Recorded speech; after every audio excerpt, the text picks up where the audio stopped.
comments at rogerstv.com.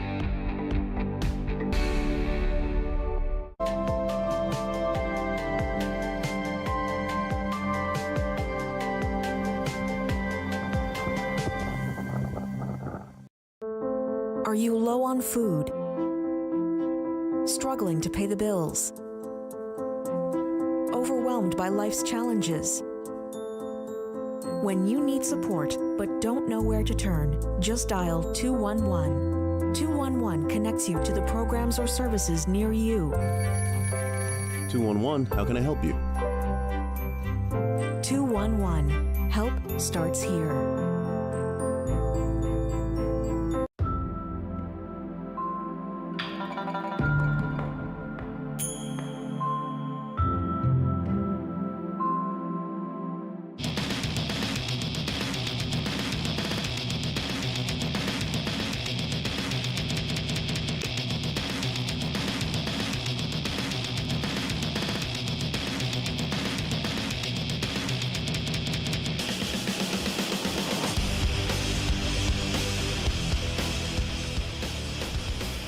Welcome, race fans, to another Friday night at Delaware Speedway. It's Delaware Speedway Racing on Rogers TV, presented by Ray Cullen, myself, Kyle Friel, along with Kate Friel, and we will get to the third member of our team down in the pits, Jeremy McGreedy. Kate, great night of racing up for grabs. What are your thoughts initially? Yeah, I think it's going to be a great night of racing. Bone stocks are back, as well as V8 stocks. And the late models will be itching to get to their racing, as their 75-lap race got cut short last week. So we'll see if they have some patience or if they're all chomping at the bit to get out there. All right, and now we got time. We'll throw it down to the third member of our crew, Jared, down in the pits.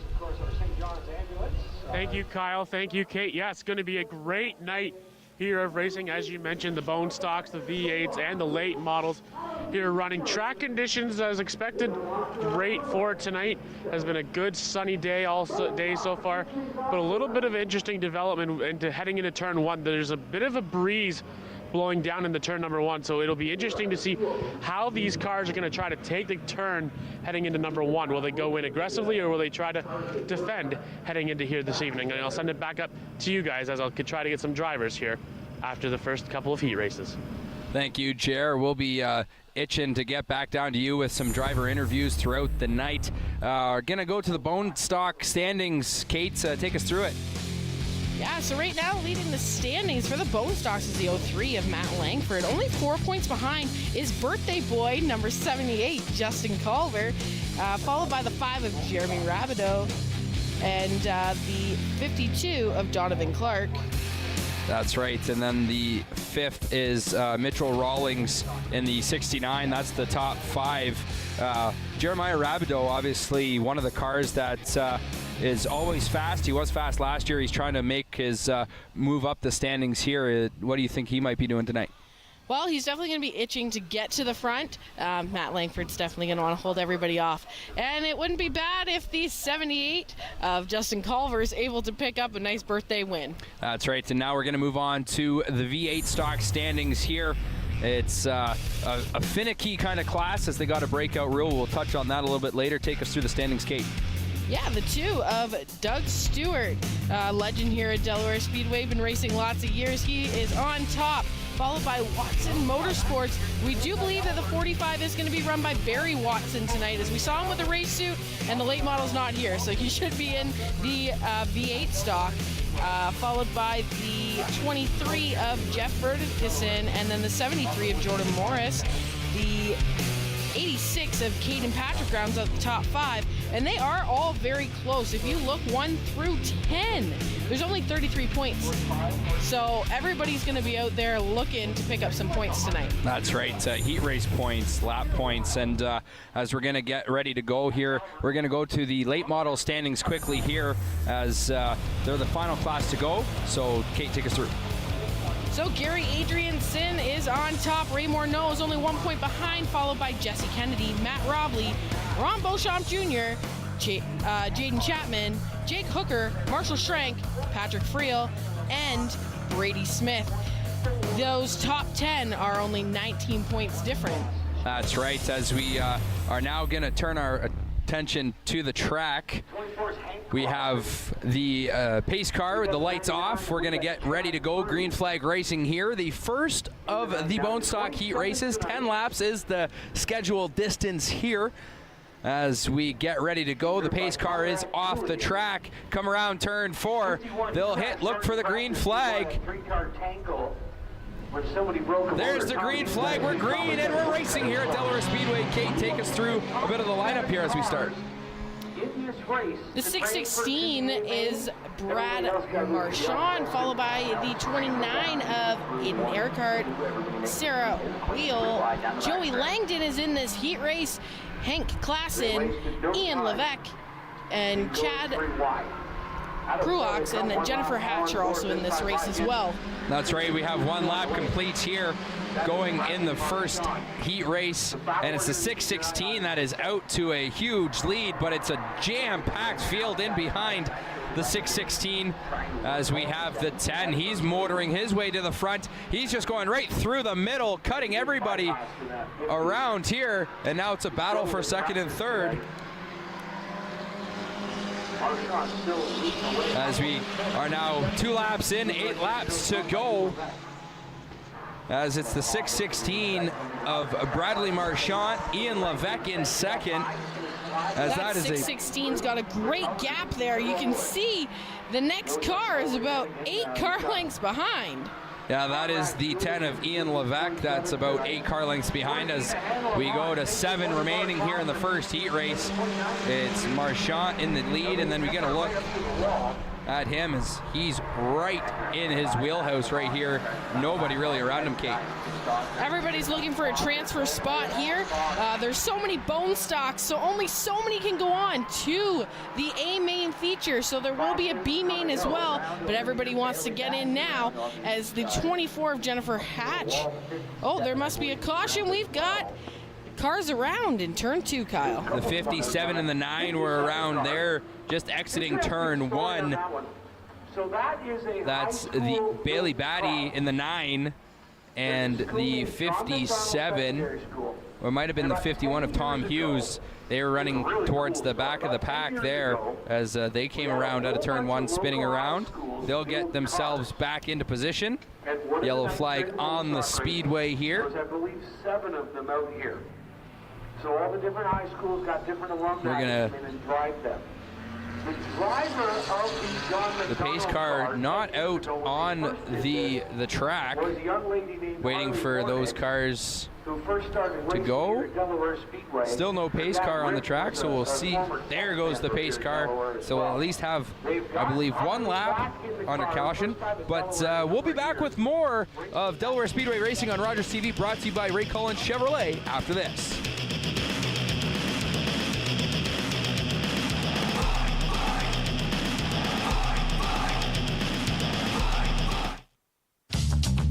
This program is brought to you by Ignite TV.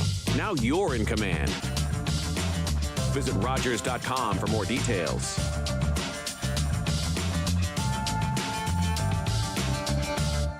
Ray Cullen Chevrolet.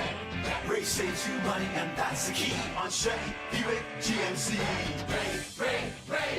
Ray Cullen Chevrolet. You should drive by Ray today. These days at your local Legion, we're marching to the beat of a different drum.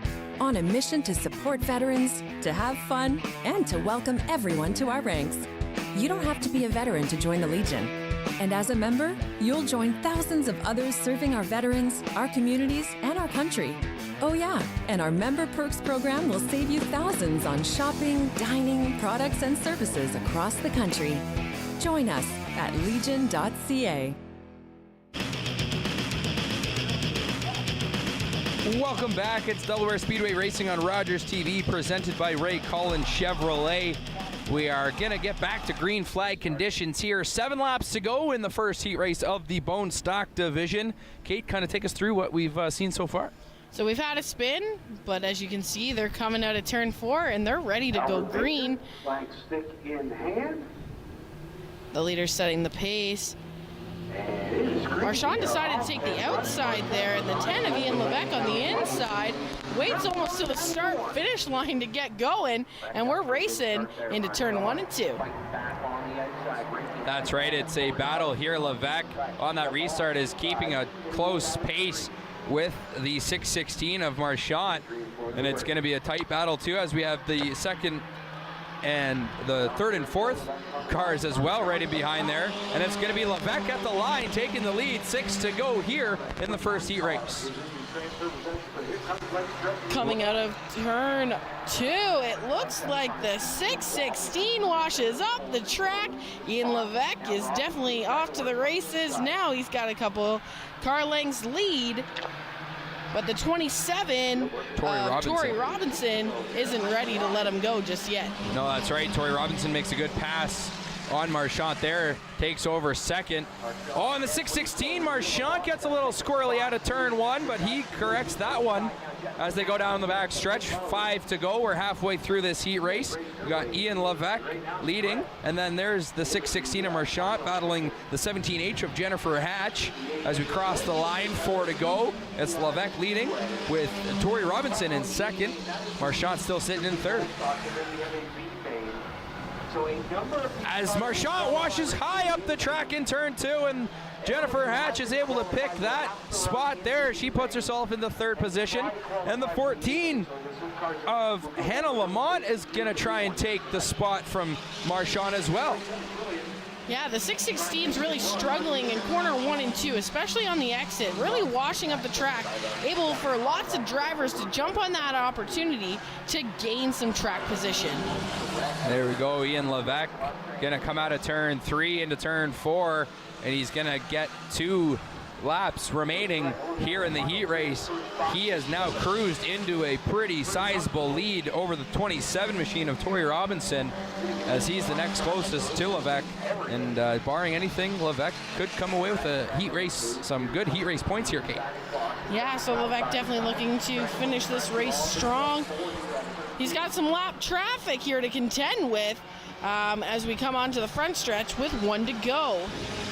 Levesque does a good job of going to the outside around the lap traffic, as now he's going to go to the outside of the 57 and put that driver a lap down. Levesque coming out of turn 3 for the final time of this heat race, but the 27 Robinson not going to give up, but Levesque has too much in it, that machine. He'll cross the line. The heat race victor is the 10 of Ian Levesque, and then it's Tori Robinson in second, Jennifer Hatch third, Hannah Lamont back-to-back female power coming out third and fourth, and then rounding out the top 5 is the 616 of Bradley Marchand.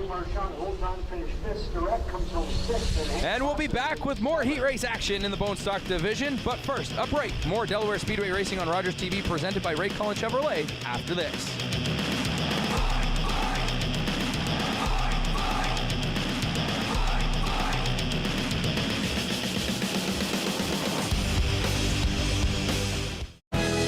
Don't get caught unprepared this summer. White's Rental is your one-stop shop for lawnmower tune-ups and repairs. You can visit us at our new location, 785 Little Simcoe Street. Get your local sports fix with Goin' for Two, a show focused on sports and athletes from London and the surrounding area. Goin' for Two, Thursdays at 6 p.m.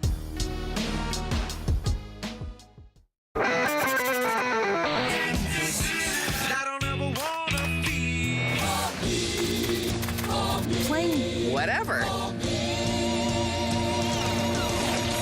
Jack 102.3. This is not a drill. This is happening. Get ready, because a new season of The Old Man is coming soon to FX. Do you recognize me now? Need a catch up? Stream the entire first season on City TV Plus.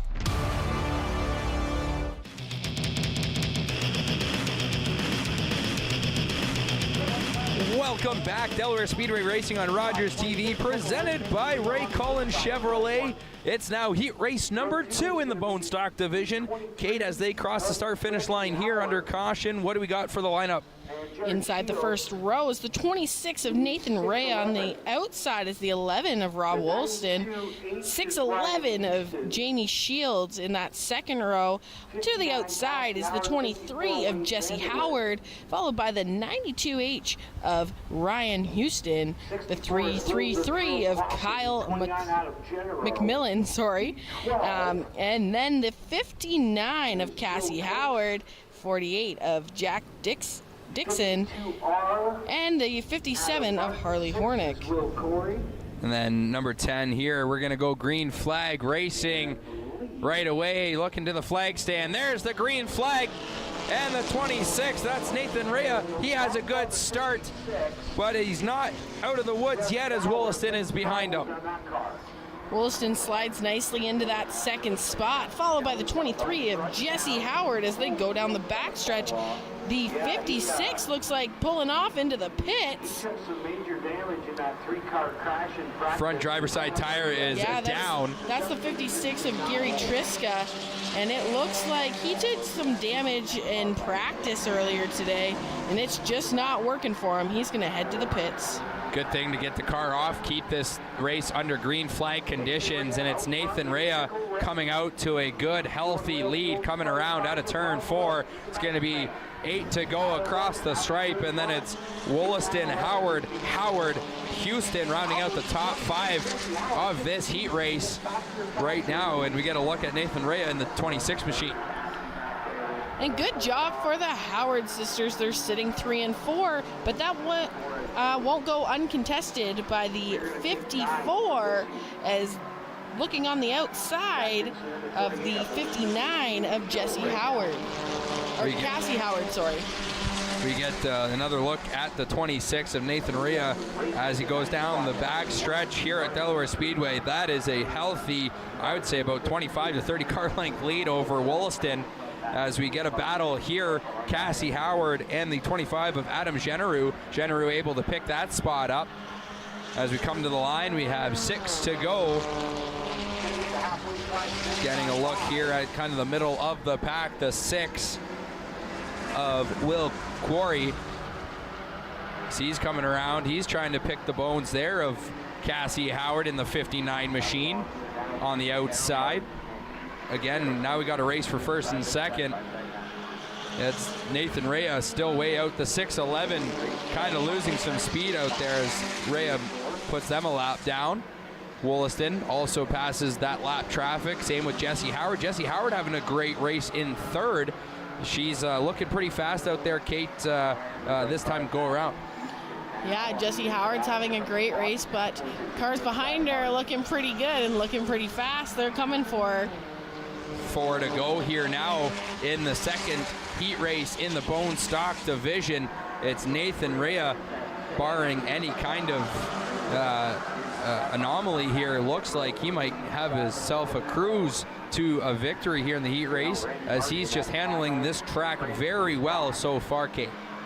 Yeah, Nathan Rea is having a great race. He's handling great, and he's had some great races so far this season. Just ended up in the wrong place at the wrong time, and he looks like he's in the right place right now as he is cruising with, I would say, almost a full straightaway lead on second place. That's right. As he comes around, we're going to get 2 to go here across the line. 2 to go. Nathan Rea just absolutely dominating this heat race. As if we can get a look for second and third, it's Jesse Howard trying to get to the rear decklet of Wollaston. She might get there, coming down out of turn 2 down the back stretch, as she's trying to push hard. There it is on our screen now, folks. But also it's Generou trying to get through. Cassie goes wobbling out of turn 3 into turn 4. She'll lose spots. It's now Generou in third. The 23 of Jesse Howard there had a bobble coming out of 4, and it cost her lots of track position. She'll fall from third to 7th at the line, and that is costly for the 23 of Jesse Howard. As we get Nathan Rea across the start-finish line, he'll take the victory in the second heat race, followed by Rob Wollaston. Generou in third, Harley Hornick in fourth. Rounding out the top 5 is the 6 of Will Quarry. We're going to go to a replay here of the 23 of Jessie Howard. She's coming into the corner, and it looks like she just was pushing a little bit too hard to try to get to the deck lid. And you see the front tires bobble, and she just gets all out of shape. Good job keeping it off the wall and keeping it from going around. The 23 of Jessie Howard was able to come off 7th, but was running 3rd at the time. She'll definitely be looking to make that up come feature race time. Congrats to Nathan Rea. We're going to send it down to the 3rd member of our crew, Jer, in the pits. Thanks, guys. I'm here with the first race winner of the heat races for the Bone Stocks, Ian Levesque. And Ian, how did you feel out there being able to just get the first position there in that first heat race heading into the feature later on? Felt pretty good. Car ran real well, real easy. It, yeah, went well. Yeah, and heading into turn number 1, obviously with a bit of a breeze heading in there, slows the car a little bit. How's the car been running so far here tonight? Car's always running great. I have no problem.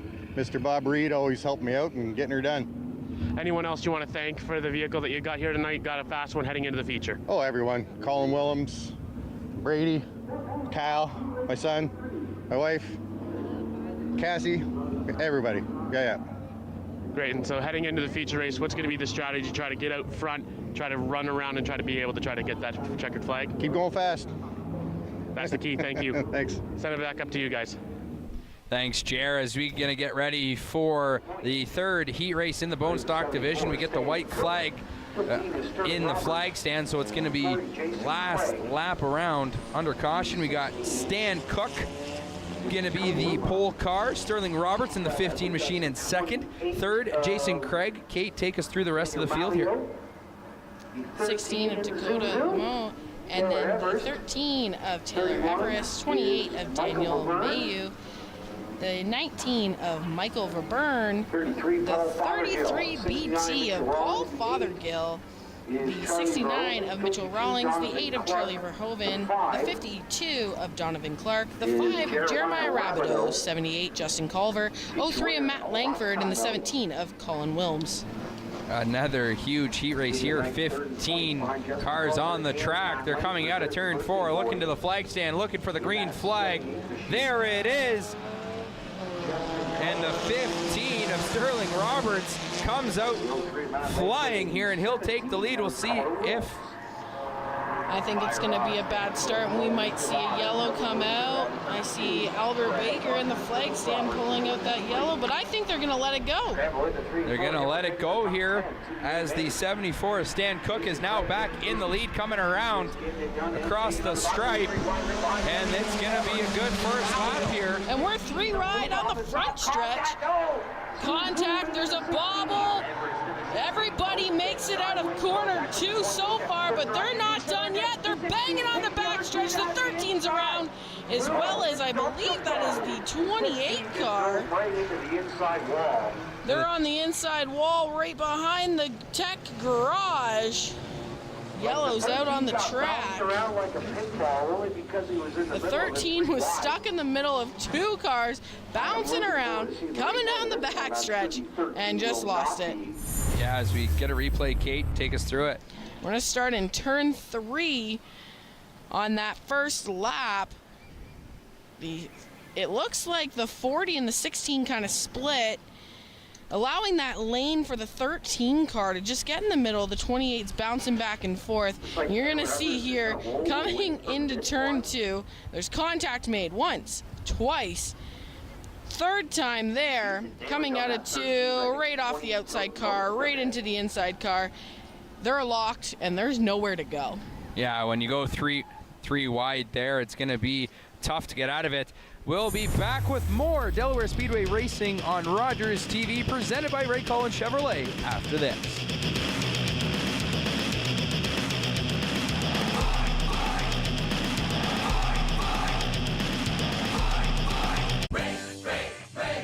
Ray Cullen Chevrolet. Ray saves you money, and that's the key on Chevy, Buick, GMC. Ray Cullen Chevrolet. You should drive by Ray today. Join us this week on Money Talks with Ryan Seeley as we interview guests around entrepreneurship, raising funds, operational strategic excellence, and website maximization.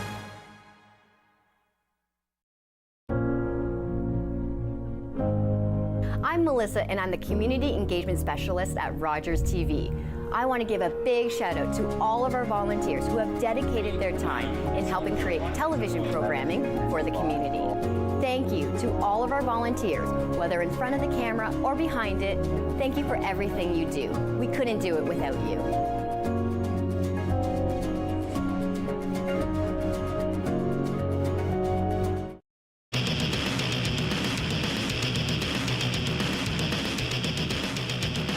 Welcome back. Delaware Speedway Racing on Rogers TV, presented by Ray Collins Chevrolet.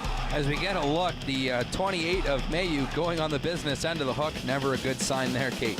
No, and the 13, they're in their pit, wrenching away. I see the jack under the car, hood's up, and that's the 13 Taylor Everest. They got into a collision before we went to break, bringing out the yellow flag in this heat race. This is the faster of the heats right now. You've got your top points leaders at the back, so watching to see if they can make the hard charge to the front, or if they are going to have to go and fight their way into the feature and maybe not have the starting spot that they want to start that feature. That's right. Well, we got some time here. New Delaware Speedway merch store is now available online. They shipping to anywhere in Canada or the United States. Visit www.delawarespeedway.com/shop or the merchandise link on their homepage. You can stay up to date with all of Delaware Speedway fashions, with new products continuously being added.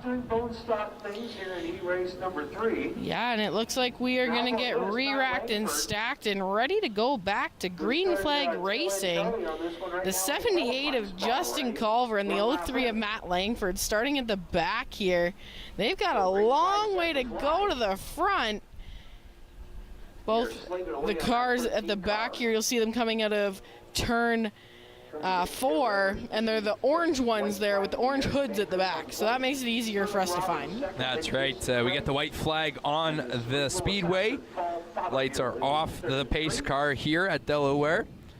Next thing, out of turn 3, the pace car will go to the apron off the track, and then we're going to go back to green flag racing. The tow truck as well, finding its spot back in the pits after taking the 28 of Mayu off the track. Cars down the back stretch here, and then they're going to get ready to mash the gas out of turn 4 once they hit that restart zone. Stan Cook will bring us to green with the 15 of Sterling Roberts. Let's see if these guys can get a better start for the whole field this time by. Here we go, out of turn 4, they hit the zone and across the start-finish line. That's a great start for the 15 of Sterling Roberts. It's him and Stan Cook in the 74 in a battle. It's Cook able to kind of get a bit of a lead out of turn 2 and down to backstretch. It's going to be Sterling Roberts giving him a fight. Then it's Fothergill. He's trying to make a name for himself in the bone stock division. He was a V8 stock legend here at Delaware Speedway. He's in now a different class, but we have him now sitting in 3rd, and it's a tight race here.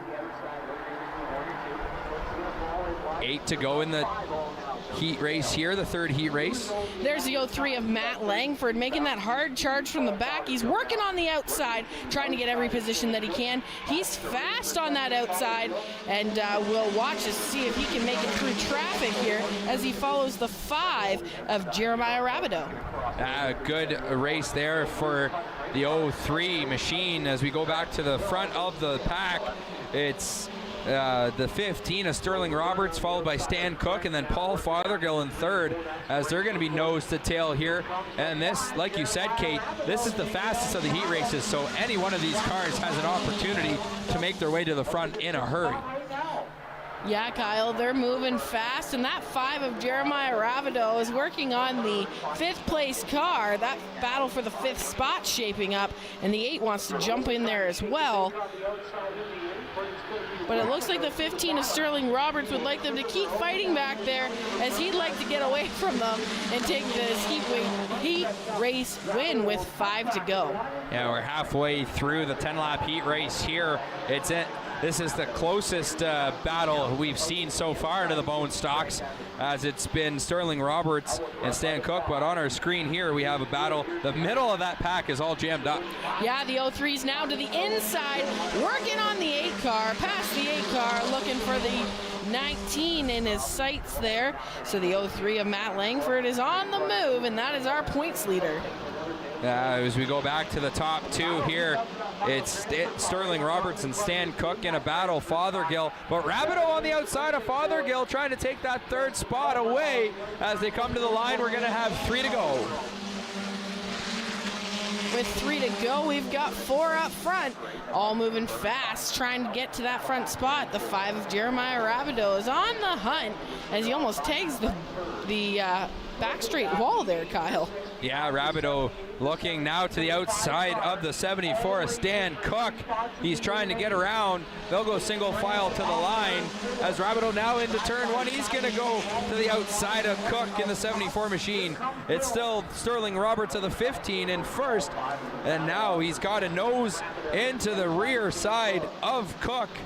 And Rabideau makes a pass going into turn 3 on the outside, and he's going to catch Sterling Roberts real quick up here as well, Kate. And the 5 takes that second spot. He's only got 1 lap to go. I don't know if he'll catch the 15 or not, but it looks like he's looking real racy coming out of 2 down the back stretch. I don't think he's going to have enough for the 15. No, Sterling Roberts there went high into the back stretch, but he regains. But Rabideau on the inside to the line. Here we go. It's going to be a photo finish to the line. It's the 15 of Sterling Roberts by a nose as he takes the heat race win. I think Jeremiah Rabideau might have heard me down there and said, "Oh yeah, Kate, I'll show you what I got left." He ends up second, followed by the 74 of Stan Cook, then Paul Fothergill. Matt Langford ends up 5th in that heat race. That is our points leader right now. The 40 of Jason Craig, then Donovan Clark, Colin Wilms, Charlie Verhoeven, Dakota Lamont, Mitchell Rawlings. Justin Culver comes out 12th. He's sitting second in points, so that is going to hurt him a little bit. And then Michael Verburn, Daniel Mayu, and Taylor Everest. That's right, as we see Sterling Roberts go into victory lane. We're going to send it down to Jer in the pits. Thank you, Kyle. I'm here with the Bone Stock Series heat race number 2 winner here, Nathan Rhea. Nathan, how did you feel out there on the track? Looked like you had a very quick car out there. It was very quick. It felt really good. Last week or 2 weeks ago, I blew 7 holes in a motor. Last Sunday, I put the motor in. Almost called it a day because it wasn't running. I got it running. Here we are, parking it right where I want to. Hopefully we can park it right there again in the feature. Yeah, and heading into later on in the feature race, what's going to be the strategy for you to get that 26 machine up and get that checkered flag? Hopefully hold it to the floorboard and hope she doesn't come unglued. Thank you for your time, Nathan. Best of luck in the feature. Thank you. Back to you guys upstairs. Thanks, Jer. Great interview. We're going to be back with more Delaware Speedway Racing on Rogers TV, presented by Ray Cullen Chevrolet, after these words.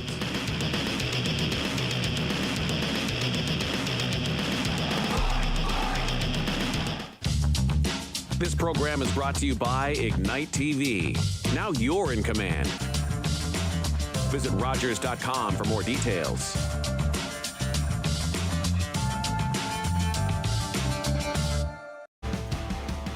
My name is Ryan Dyson, and I drive the number 28 race car at Delaware Speedway and across Ontario all summer long. You can check out our YouTube vlog series right here on Rogers TV every Friday at 6 o'clock p.m. Was that 4 or 5? He's lost count and still thinks he can drive. Do you think he knows that when he is caught and charged with impaired driving, he'll lose his license and a lot more? If he gets in his car, he'll face costs exceeding $20,000. Does he realize he could have a criminal record for his choice to drive? And it could be much worse if he crashes. I wonder what he'll be thinking tomorrow. Have a Holden one at 15. Visit ArriveAlive.org to find out more. Arrive Alive. Drive sober.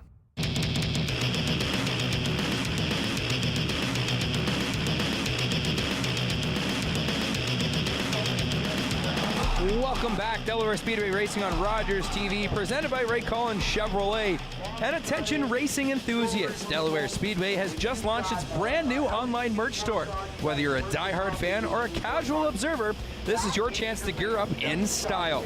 We are shipping to anywhere in Canada or the U.S. DelawareSpeedway.com/shop has all the information. And we are back here for some more racing. It's the V8 stocks. They have a special rule in this division. It's called the breakout rule. Kate, kind of take us through that. Breakout rule. If any of these cars are quicker than 21.1 seconds, and we will keep an eye on that for you. We will let you know if somebody breaks out. They have to have a stop and go penalty on the backstretch. So under green flag conditions, they're going to stop on the backstretch, let everybody else go by them, and then continue racing. They don't want to break out, because even if you're the leader, you break out, you're stopping, you're letting everybody go, and you better catch back up. And that's right, as we've talked about before, we're getting the 1 to go flag here to start this first heat race. The breakout rule kind of takes into effect in the second lap, because obviously coming out of the starting of the race, the cars are still getting warmed up, so their first lap's never usually going to be under that 21.1 time. It's second lap and on, but we'll see here as we go through. It's the 4 of Kevin Wheaton as the pole car, then it's the 57 of Shane Dixon, it's the 51 of Adam Everson, and then it's the 72 of Chad Clutterbuck in fourth, the 95 of Lucas Orr, he has the Lightning McQueen paint scheme, and then it's the 91 of Cody Coburn rounding out this class, and we're green flag racing here, and it's Kevin Wheaton getting a good start off the green flag starts here as he goes into turn 1, and now we're going to kind of spread out a little bit here. It's the 51 of Everson trying to go to the inside, but the 57 of Dixon, he's coming around on the outside trying to give Wheaton a run for his money. And you'll see a lot of really tight racing here in this class, as they're making sure that they don't get that breakout time. So you'll see them get on the brakes, get on the gas, and they're going to keep it tight, because you never know how close you are. That's right here, as we still have Wheaton sitting in pole position, but that's the 72 of Clutterbuck shooting from the back to the front as he washes high out of turn 4. He's going to try and at the line. It's a nose, but it's Wheaton still having the lead here. Everybody's looking good as we have Kate on the live timing app here trying to see if guys are breaking out. Nobody's down into those 21s yet, but this lap might be close. Everybody's playing it real cautious right now, and we'll see what this time brings around. This time by, it's still Wheaton in the lead. It's Clutterbuck on the outside, and it's the 51 of Everson right behind them as it's put a blanket on it. You can get everybody here almost in one shot, and there's the 4 of Wheaton around out of turn 3. The 4 of Wheaton was smoking. We're not sure why he's smoking yet, but he's still smoking down there in turn 3 and 4. I'm going to say that there is some sort of oil somewhere that may have got on his tires and looped that car around, because you just saw him coming in and then he was just gone. So I'm going to say that something's broke on that race car that may be making his tires slick, or even the brakes slip. Yeah, here's a look at it. Kate, take us through the replay here as we get a look. So coming into turn 3 and 4 there, you just see that he's smoking already. He gets loose, the back end just slips around. So like I said, I'm going to say it might be oil or something that's on that vehicle making it so slick. He's coming into turn 3 here. You watch the setup, and he's already smoking, and around he goes. It looked like the harder that he might have been braking, he was smoking. So it could even be a stuck brake pad. Maybe we can get somebody that we know down in the pits to maybe find out for us later on. But the 4 back end just slips out from around him, and away he goes. As we see the tow truck out, we are going to head to break. More racing, Delaware Speedway Racing on Rogers TV, presented by Ray Cullen Chevrolet after this.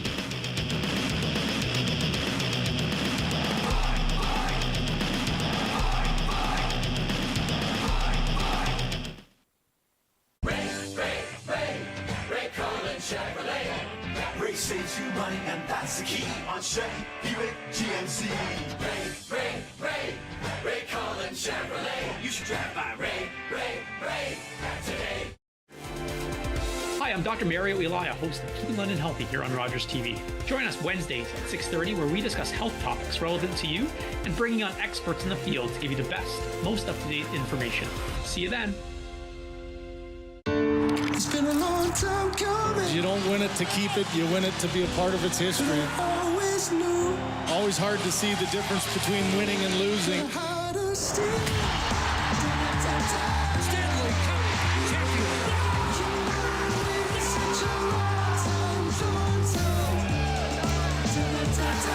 The quest for the hardest trophy to win in sports.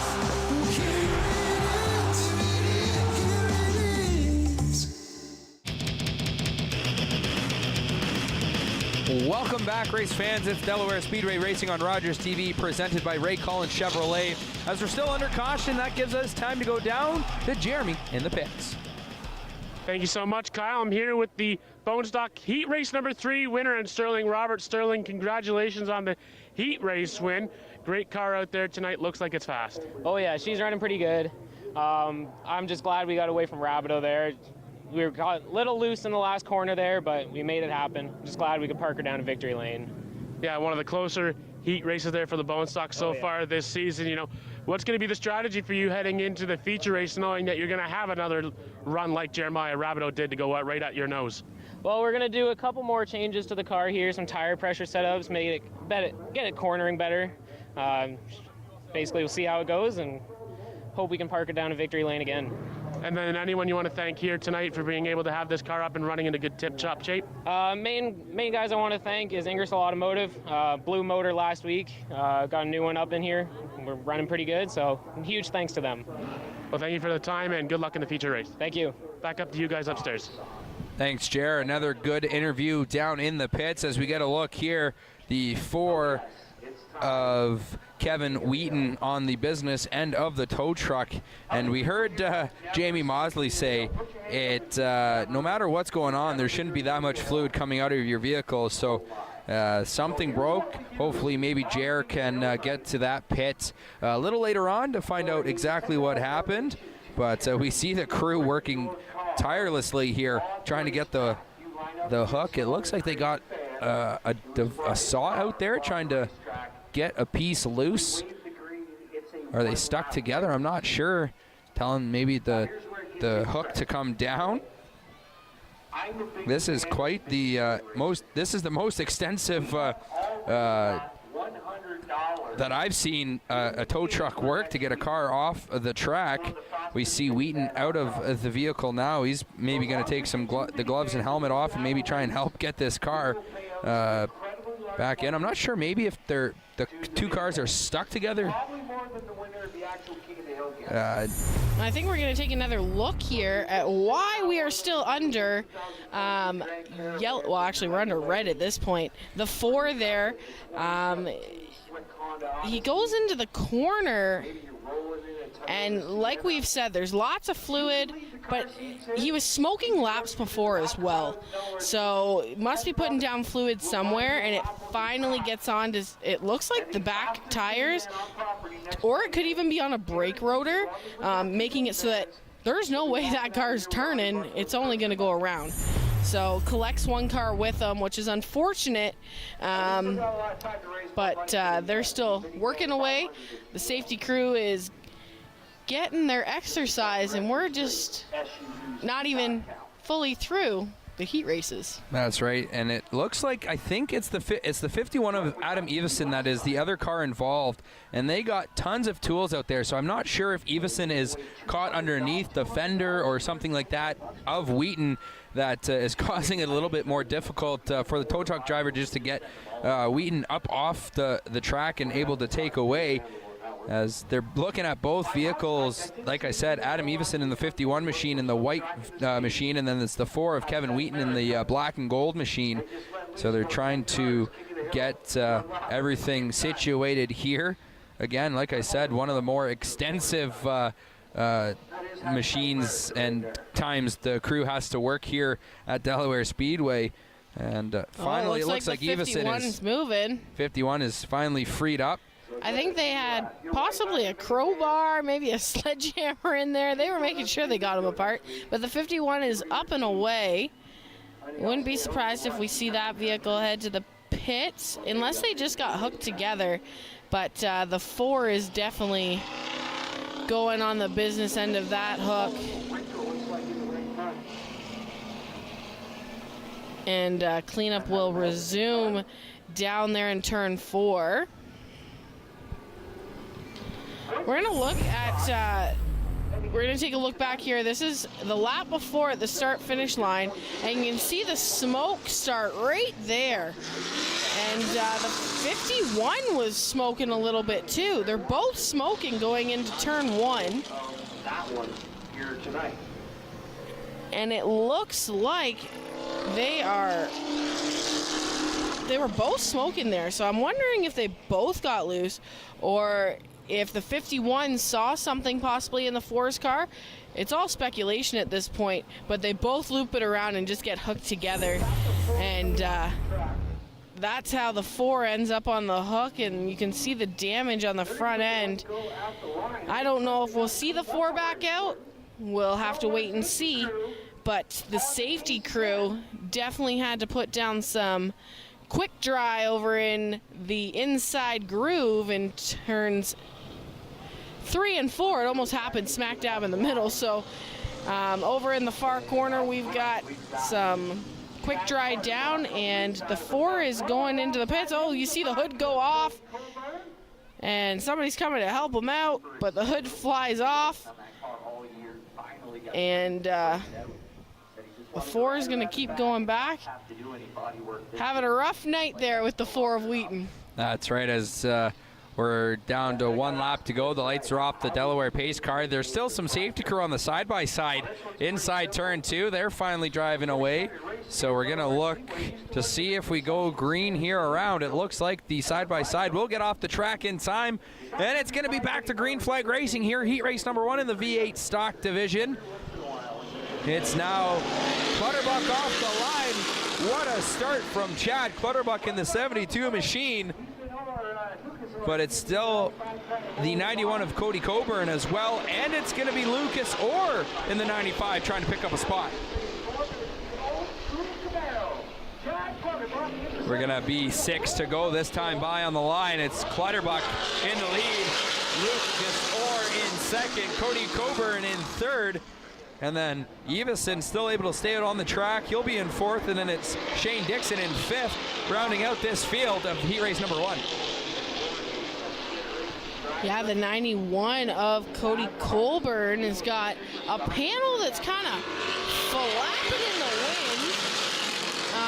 Definitely wondering if they're going to be asked to tack that down, because as you can see there, it's flapping out. There should be a cotter pin hooked to your inside roll cage bars there in order to tie that down to keep it from doing that. So I'm sure they may have a chat about that. Clutterbuck is running some great lap times.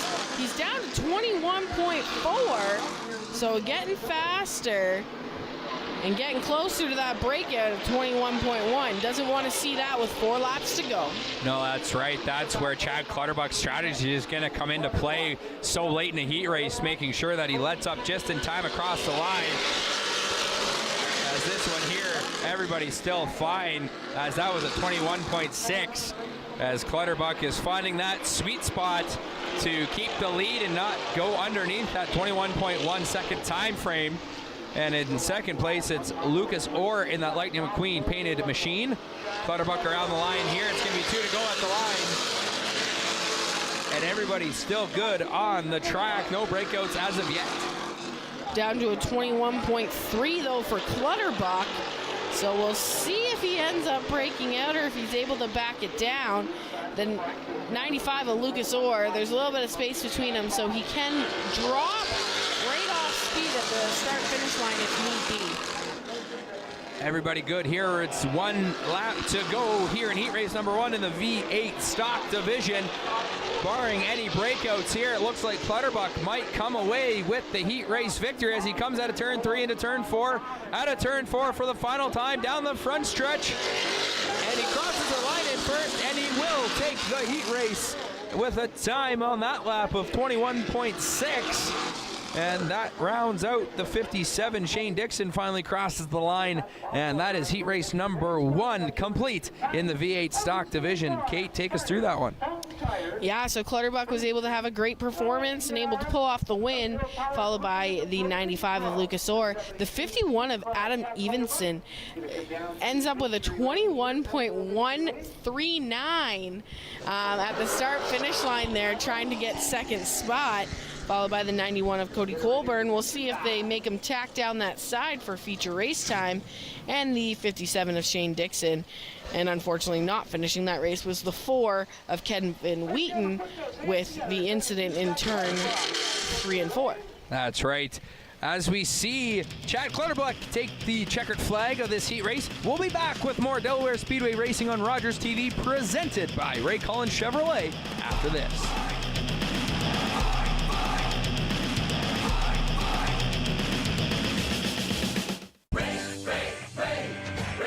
Chevrolet. Ray saves you money, and that's the key on Chevy, Buick, GMC.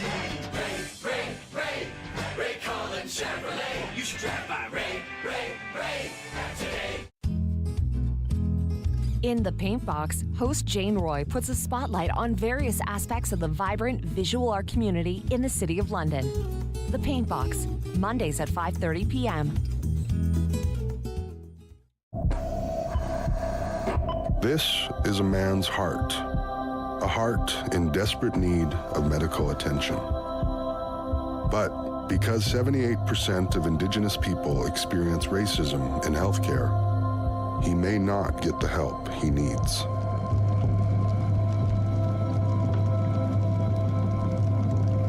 Become an ally. Rise above racism in healthcare.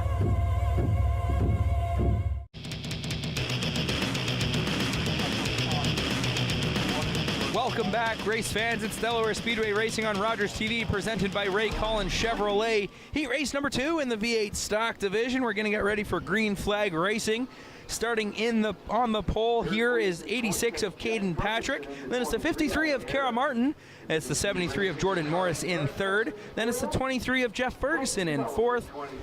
45 of Barry Watson in 5th. And then in 6th, it's the Blue Deuce of Doug Stewart as they come out of turn 4, ready to mash the gas here, waiting for the green flag. There it is, mash the gas. Here we go, heat race number 2 of the V8 stocks. And the 53 of Kara Martin gets a good jump, and she'll take over the first position here to start this heat race. Yeah, getting through this first lap, everybody's just jostling for position as they can pretty much let it rip. We'll see what Kara Martin puts up for her first. She's already down to the 21.3, so got to be close here coming up. And gotta watch what she gives in this second lap. Again, that breakout time is 21.1. That's right, we look on our screen now. It's the Blue Deuce of Doug Stewart. He's trying to make a charge on the inside. We come to the line, and it is a breakout for at least the top 2. Both Kara Martin and Caden Patrick break out with times of 20.9s. And so they'll have to serve that stop and go penalty, and that's going to open the door for Morris, Stewart, Watson, and Ferguson. Well, so with those breakout times right away, that's put in first place to Jordan Morris. So he'll take over the top spot because the other 2 are too fast. Kara Martin broke out again on that lap before she served her stop and go penalty, as now they are now ready to go. It's both. It was Caden Patrick and the 53. As we go here, it's Jordan Morris in first position now after that breakout. He's at a 21.275, so he's getting close to it. This is the faster of the 2 heats for sure, Kate. So it looks like they've changed. The 54 of Kara Martin is actually the 53 of David Rockwood. So there's our confusion there. So David Rockwood is running in the 53.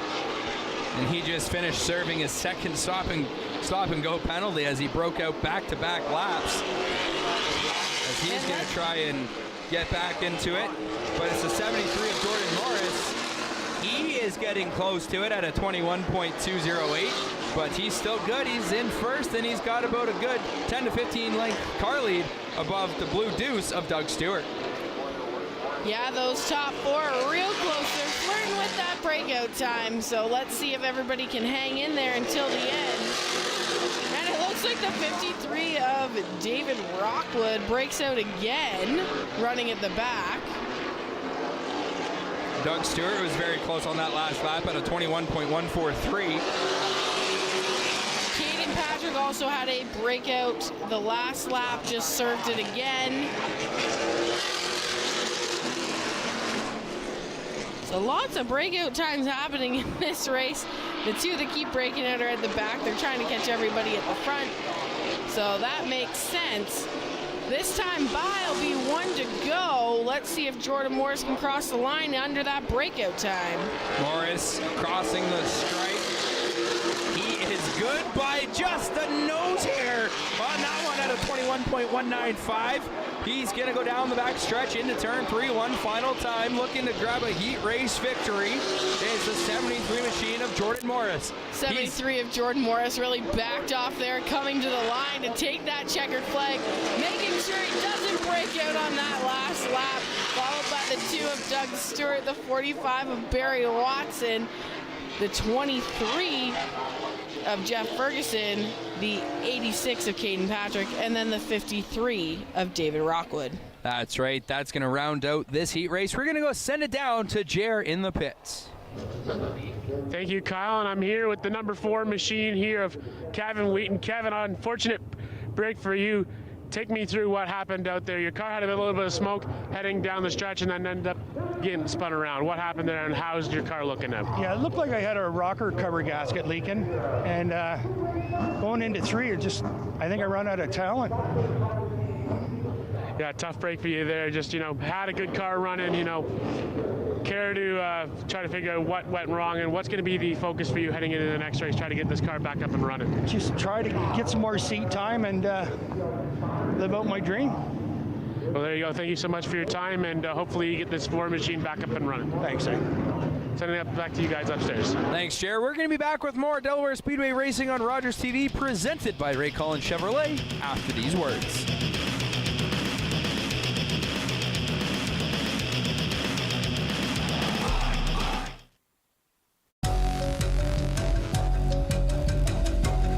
Blow out all candles before you leave the room or go to bed. Never leave a burning candle unattended. When you go out, don't forget to blow out.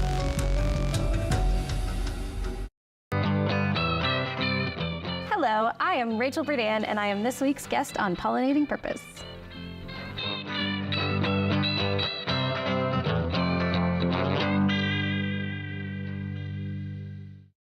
Thursday. In the family with addiction, the person with the addiction becomes front, center all the time. Addiction and substance use affects all the layers of our society. Everything was about trying to out him and fix him, and I was just done. I always felt kind of different. I never felt the same as other people. Join addictions counselor Dean Anderson for Invisible, Breaking Through the Stigma of Addiction, on Rogers TV.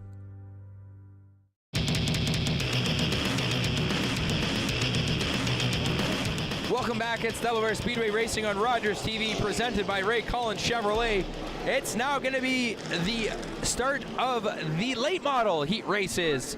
As we got heat race number 1, it's going to be the 79 of Braden Vanderwell, and then it's the 14 of Paul Major, and the 30 of John Arts, the 69 of Lloyd Rawlings, the 53 of Brady Smith, then it's the 18 of Patrick Friel, and then rounding out this field is the 22 of Marshall Schrank. So we get ready to go here. The lights, we got the one flag, 1 lap to go, but the pace working on the order as we get here. There we go. Now the white flag back out, 1 to go.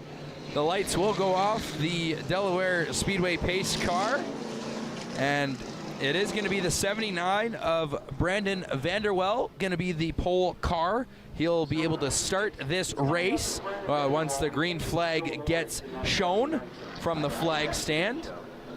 he was the one. I can't see Joe Lawrence wearing a fire suit in the pits when he's not And then it is the 14 of Paul Major on the outside of row 1. Oh, it's 79 of Joe Lawrence at the pole. So it's going to be Joe Lawrence, a very fast car out of Joe. He'll get the chance to start, and we get the green flag is down, and Joe Lawrence absolutely goes flying out of the start. Start on the inside line for Joe Lawrence. He pulls that line through the 14 of Paul Major, washes way up the track, just falls in behind. I wouldn't be surprised if we see that car come down the pit.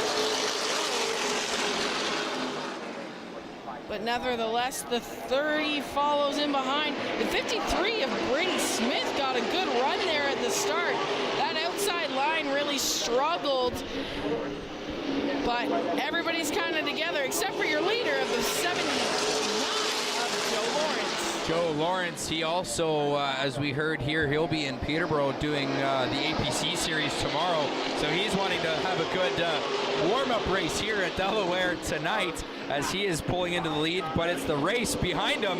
It's John Arts, Brady Smith, Marshall Trank, Patrick Friel, and Lloyd Rawlings all in a group trying to get catch this fast car, Joe Lawrence. And that's second through fifth, that group there, they're having a great little race amongst themselves, and Joe's like, you guys can stay back there and do that. I'm going to do my thing and hopefully pick up a heat win. That's right, as we see the 53 of Smith battling with Schrank there, the 22 machine. Patrick Friel is in behind Schrank. He's trying to battle up for some positions.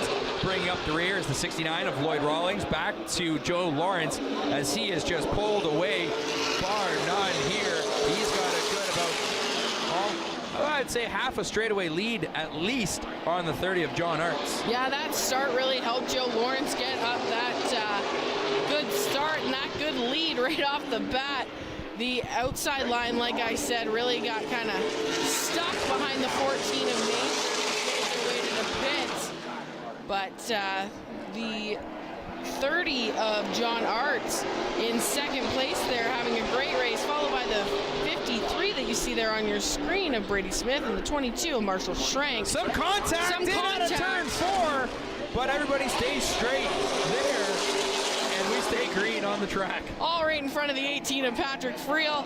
Back in his first pit car, back in his primary car. Last week had some issues, had to go get the backup car and came back with it to start the 75-lap race that didn't get finished. Patrick Friel goes to work on the 22 of Marshall Schrank, able to take him on the outside that time by. Schrank's not giving up yet, working back on the inside of the 18 of Patrick Friel. A little bump by Schrank on Friel on the back end there. They go side by side. Friel just ahead of Schrank on the outside. Now they're coming up to that marker of John Arts in the 30 machine. Arts plays a little bit of block, and Schrank is able to get into the inside. Patrick Friel, good move down to the inside. He gets around Arts, and he picks up a position there. Great racing here. Now we see on our screen Patrick Friel, John Arts, and Rawlings rounding out the field. But back to Joe Lawrence. He takes the checkered flag in this heat race. And what a race by Joe Lawrence, start to finish on that one, Kate. Yeah, Joe has a great run, able to take that heat race with no issue. Gets a really good start and able to run away with it. That's right. We got some time here. Jer, I believe, has an interview lined up. Let's go down to him in the pits. Well, thank you, Kyle. I'm here with the V8 stock heat race winner and Chad Clutterbuck. Chad, the 72 machine, able to go out there and get yourself the win for that heat race. How'd the car feel? How'd the track go for you? Everything felt great. It was a matter of positioning. Car's running great. Temperature's perfect tonight, and we should be in good shape for the feature. And heading into that feature race, what's going to be the strategy for you to get this 72 machine into victory lane in here tonight? I'm not touching a thing. I'm going to go out there and I'm going to hold my line, and we're going to do what we can. We're going to have some fun. Sounds like a good strategy to me. Thanks for your time, and we'll send it back up to the booth, guys. Thanks, Jer. We're going to be back with more heat race action after this. It's Delaware Speedway Racing on Rogers TV, presented by Ray Cullen Chevrolet.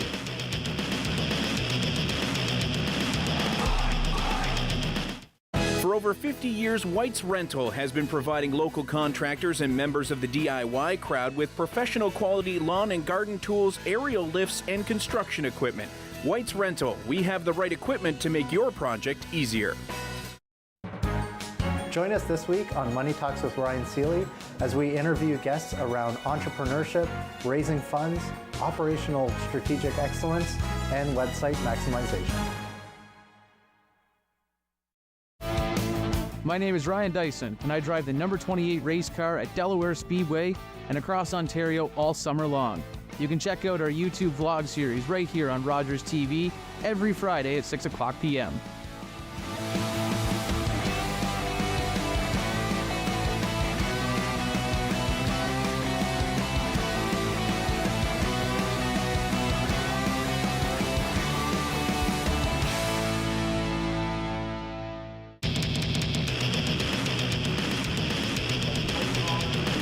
Welcome back, race fans. It's Delaware Speedway Racing on Rogers TV, presented by Ray Cullen Chevrolet. The white flag is out. It's one to go here. Heat race number 2 in the late model division. Kate, take us through the running order. Starting on the pole is the 38 of Jake Hooker, followed by the 13 of Jaden Chapman, 60 of Ron Beauchamp Jr., 51 of Matt Robley, the 10 of Jesse Kennedy, the 03 of Ray Morneau, 55 of Gary Adrianson, and welcome back to Delaware Speedway this season so far, the number 19 of Connor Pritico back to run here. They've got him at the back of this heat. He'll be interesting to watch. Let's see if he's still got the car or the setup that still works here from last season. That's right. The pace car is off the track as the cars now enter and exit turn 4. They look to the flag stand looking for the green flag. It is in the air. It's green flag racing. And it's Jake Hooker able to get a good start. He'll pull himself away as he's going to try and now distance himself from the rest of the field. Yeah, he got a great start, did a really good job of kind of playing with everybody, making sure that he was leading what was going to happen. Wonder if the 19 of Connor Pritico is out here to get some laps in, more than anything, not wreck the car, make sure it goes back on the trailer, but just get some laps in for when the APC race is here for the Great Canadian Weekend. That's right, here's a race for a second. The 13 of Chapman and the 60 of Beauchamp Jr., they're almost side by side. As they come to the line, it's going to be Chapman able to hold on to second position right now as we're going to have 8 to go. Still the battle for second. It's Beauchamp right all over the rear of Chapman there as we see the front of 38H Jake Hooker able to take the lead. He comes across, 7 to go. He's got a big lead pulling away here. Jake Hooker's having a great run, very fast times on the track. The 13 of Jaden Chapman not giving up yet, having that good battle there with the 60 of Ron Beauchamp Jr.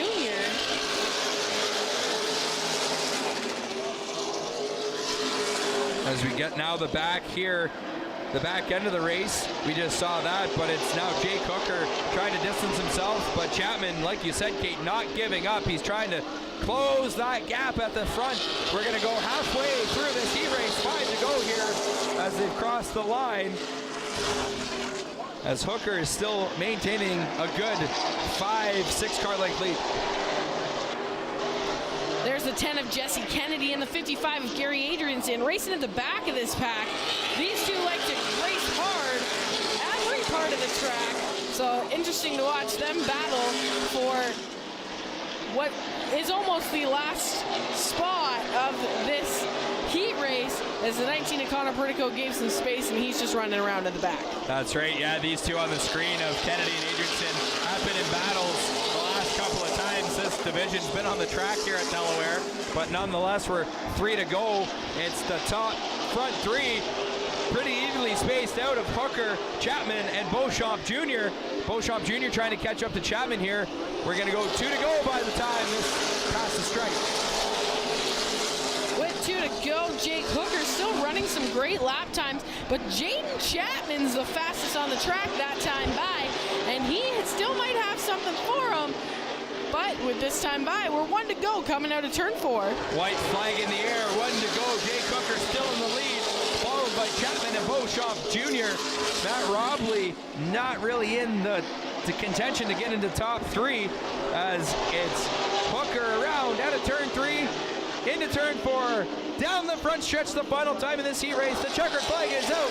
It'll be Hooker, Chapman, Beauchamp Jr., Robley, Morneau, Kennedy, Adrianson, and Pritico bringing up the rear. As you mentioned, Kate, he's just out there to try and get that car tuned in. And the best part is that we know that he's out there just to get the car and get some laps, because he ran the fastest lap of that whole heat race. So he is fast. We'll see if he's going to run around the back during the feature, or if he'll even start it, or if he's going to go for it and be in contention.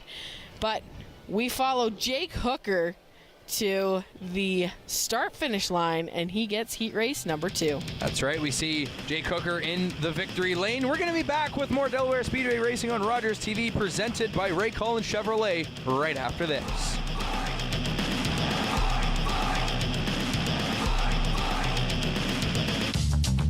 This program is brought to you by Ignite TV. Now you're in command. Visit Rogers.com for more details.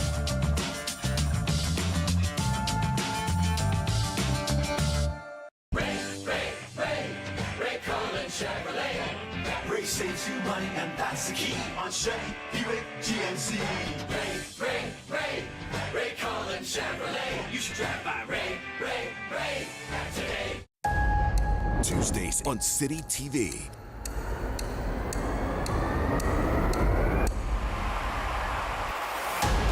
It's summer's #1 show. Go for gold. You think there's no way to top it? This season tops it.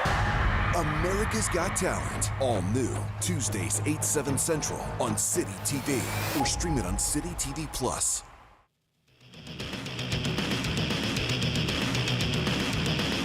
Welcome back. It's Delaware Speedway Racing on Rogers TV, presented by Ray Cullen Chevrolet.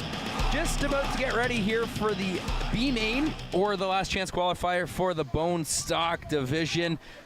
Kate, what do we got here? Quite a few cars trying to pick out the last few spots to make it to that A-Main tonight. I see a vehicle that I haven't seen in the B-Main yet this year, and it's a 78, the B-Main Bandit of Justin Culver. It's his birthday today. He wants to make that A-Main, and what better place to start than it looks like second.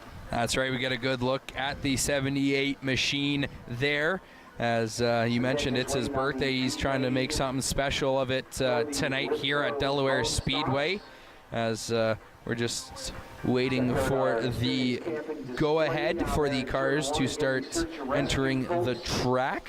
It looks like the side-by-side is over in turn 4, just checking everything out. Everybody's checking all corners of this track before we let them go again.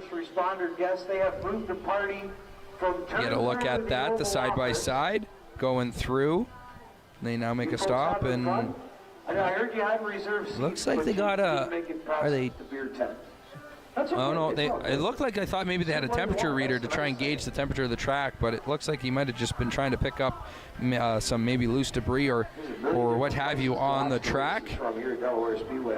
Maybe they're searching for something. Like, you know, when somebody loses an earring and everybody's searching frantically to find it.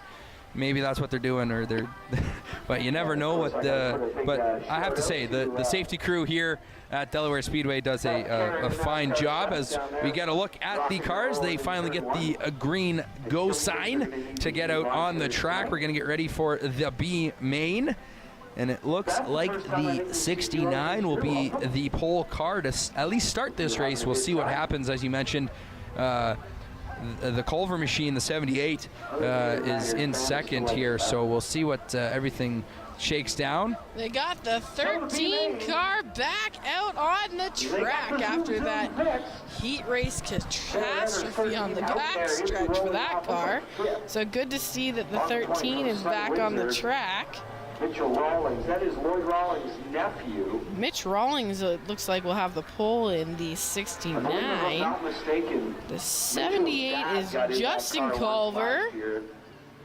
And now we know why he's a crew chief. So that's your front row. On the other side of the front row, the B-Main Bandit, he's got a shot. The 19 will be Michael Verburn, the 28 of Daniel Mayu. The 28 outside of row 2, Taylor Everest in the 13. But the 13 of Taylor Everest is on that third row on the inside. On the outside of him is the 12 of Joe Kicks. Zoom right on the car. Ricky Bobby. The Wonder Bread Special. Good old Ricky Bobby in the Wonder Bread car there. I believe his partner Wollaston in the Old Spice machine was able to come away with a spot in the A main in his heat race. We're going to get to green flag racing here in the B main as they come out of turn 4, look into the flag stand. Green flag is in the air, the green light is on, and they're racing here. It's a good start for 69 of Mitchell Rawlings as he's going to take the lead heading out of turn 2 down the backstretch. Followed by the 78 of Justin Culver, the 19 of Michael Verburn in there. On his outside is the 28 of Daniel Mayu. Yeah, as we cross the line here, it's a 15-lap feature here, and the 333 is around coming out of turn 4. That is Kyle McMillan as he's around, and traffic coming around. He stays straight, and we're going to stay great on the speedway as he's able to turn himself around just in the nick of time as traffic was coming right for him. And he'll now be a lap down as the leaders are passing him. We have Mitch Rawlings sitting in first. It's going to be the birthday boy Justin Culver in second. And that's kind of a nose-to-tail battle. And then third through the rest of the field is kind of separated from the first two. And here's the battle for the transfer spot shaping up as the 14 of Hannah Lamont has that spot. So that's actually the 9th spot battle there. She passes the 92H of Ryan Houston, yellows out on the track. There's a car around in turn 3 and 4. That spot is having lots of action tonight as the V8 stocks piled up there. And now we've got a bone stock around in the same spot. It's Bailey Batty in the 9 machine. He gets himself turned around. Can you get it started up? Had to give her the old Austin Power 6-point turn down. He gets the car going in the right direction, and now they'll have to re-rack and stack to start this B main all over again. We're 2 laps into this 15 lap B main. And we'll be right back. We're going to go to break. It's more Delaware Speedway racing on Rogers TV presented by Ray Collins Chevrolet after this.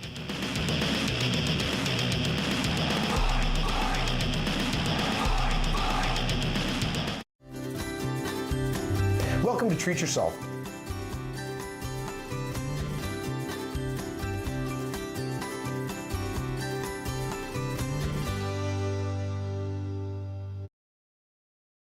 Public transit, garbage pickup, parks and recreation programs, snow removal on your street. How can you stay informed about these and other important local services? Tune to City Council coverage on Rogers TV. See your community leaders at work on Rogers TV City Council coverage. This is a perfectly healthy child. What's unhealthy are birth alerts, a racist practice that may stop this Indigenous mother from going home with her newborn.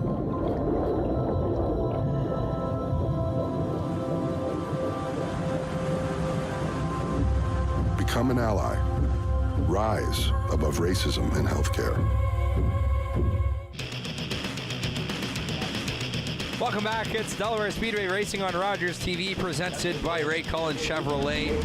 In the Bone Stocks, we usually call this the speed cam, as we hear the roar of the cars. But with them being a street stock car, not so much of a roar here. But nonetheless, we have one to go under caution. These cars are going to go back to green flag racing here in the B main. It's 13 laps to go. There's the transfer spot look, and we get a look at the leaders. The transfer spot here, it's the 14 of Hannah Lamont and the 92H of Ryan Houston.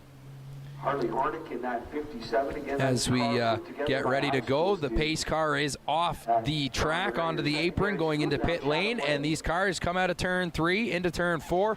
Gonna look to the flag stand right about now to get the restart of this race, and there's the green flag. We're gonna race. It's Culver and Rawlings at the front of the pack trying to get a good start, and it's gonna be Rawlings keeping the lead, but Culver on the outside trying to gain position. Culver slides right into that second spot going down the backstretch. Better safe than sorry. You want to race your way into the A main. A B main win is never a bad thing, so he's still going to race for it, but better safe than sorry. That's right, as Culver and Rawlings. We're going to go back to the transfer spot. It's currently right now by the 92H, but that's the 99 of Chad Pro. As he comes around, it's him and the 92H of Ryan Houston battling for it side by side, but it's Houston getting away from the 99 machine as it's Houston currently in the transfer spot. Back looking at the front two of Rawlings and Culver. Culver trying to dive to the inside into turn 1. He's looking to make that move on the inside, going into turn 2, down the Delaware Hill into the backstretch. He has a bit of a lead here going into turn 3. It's going to be 10 to go at the line. Culver going to look to try and lead this lap. It's nose to nose at the line. Rawlings has it just by a bit there. It's what a race is shaping up here in the front too. Yeah, Culver works the inside. He's able to get ahead of him, and the B-Main Bandit takes the lead. B-Main Bandit, birthday boy, whatever you want to call him. He's showing a good race here. He wants to make him, like you said, himself into the A-Main, but he wants to make a statement saying, hey, I'm going to come into the A-Main potentially with the victory, but lap traffic coming up here as well. And we never know with lap traffic here in the Bone Stocks. Sometimes incidents happen with lap traffic. This time by, though, he's able to clear them, and he's got a bit of a stretch till he hits the next set. But the 69 of Mitchell Rawlings will definitely want to work its way back up to that top spot if possible. That's right, and we see here even the 19 of Michael Verburn. He's trying to make his name known in this B main. He's in third currently, but it's Culver picking up a bit of a lead, but it's Rawlings going to try and tighten that gap up as they head into 3 and 4 around down the front stretch. It's going to be 7 to go halfway through this B main. Yeah, we're 7 to go. We're halfway through. And the 78's leading down the backstretch. Down the backstretch into turn 3, it's Justin Culver having a good showing here in the B main. As he's going to come across the line, he's got a little bit more lap traffic to maneuver around. The lap traffic stays down on the inside, giving Culver the outside line as he's going to maneuver that quite well. He's now going to pass the 50 of Joey Langdon there. And he's now opening up his lead here. As we come around, it's going to be 5 to go this time by.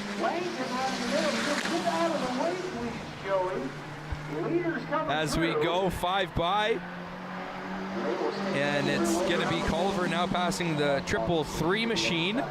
Rawlings going to go to the outside to also pass the 333. And the 99 of Chad Peru heads to the infield. It looks like he's going to park it in front of the trailer.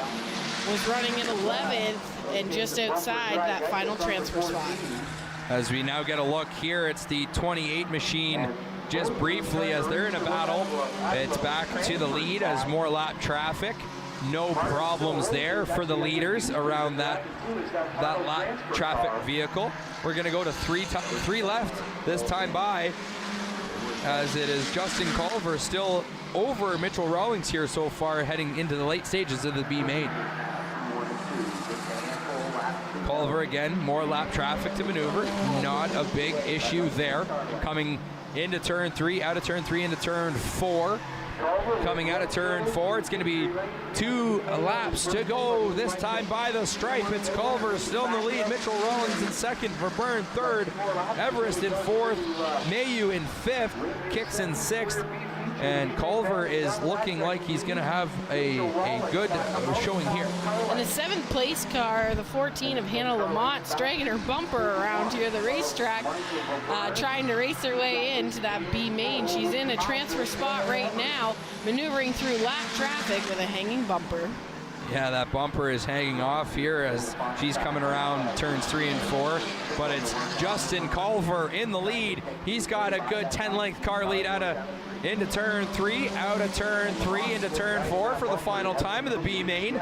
Out of turn 4, down the front, and it's birthday boy B main bandit Justin Culver with the B main victory, making a statement here. He's going to put himself into that A main. He's going to put himself into that A main, and he's also going to hope to maybe get the A main too. Why not? Let's take both. That's right. As Hannah Lamont crosses the line there as well, as you mentioned, Kate, with the bumper hanging off.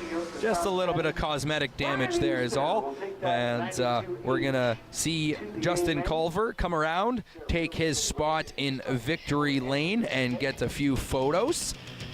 As that wraps up some of the heat races and the B main portion of the night. We'll be back with more Delaware Speedway Racing on Rogers TV, presented by Ray Cullen Chevrolet, after this.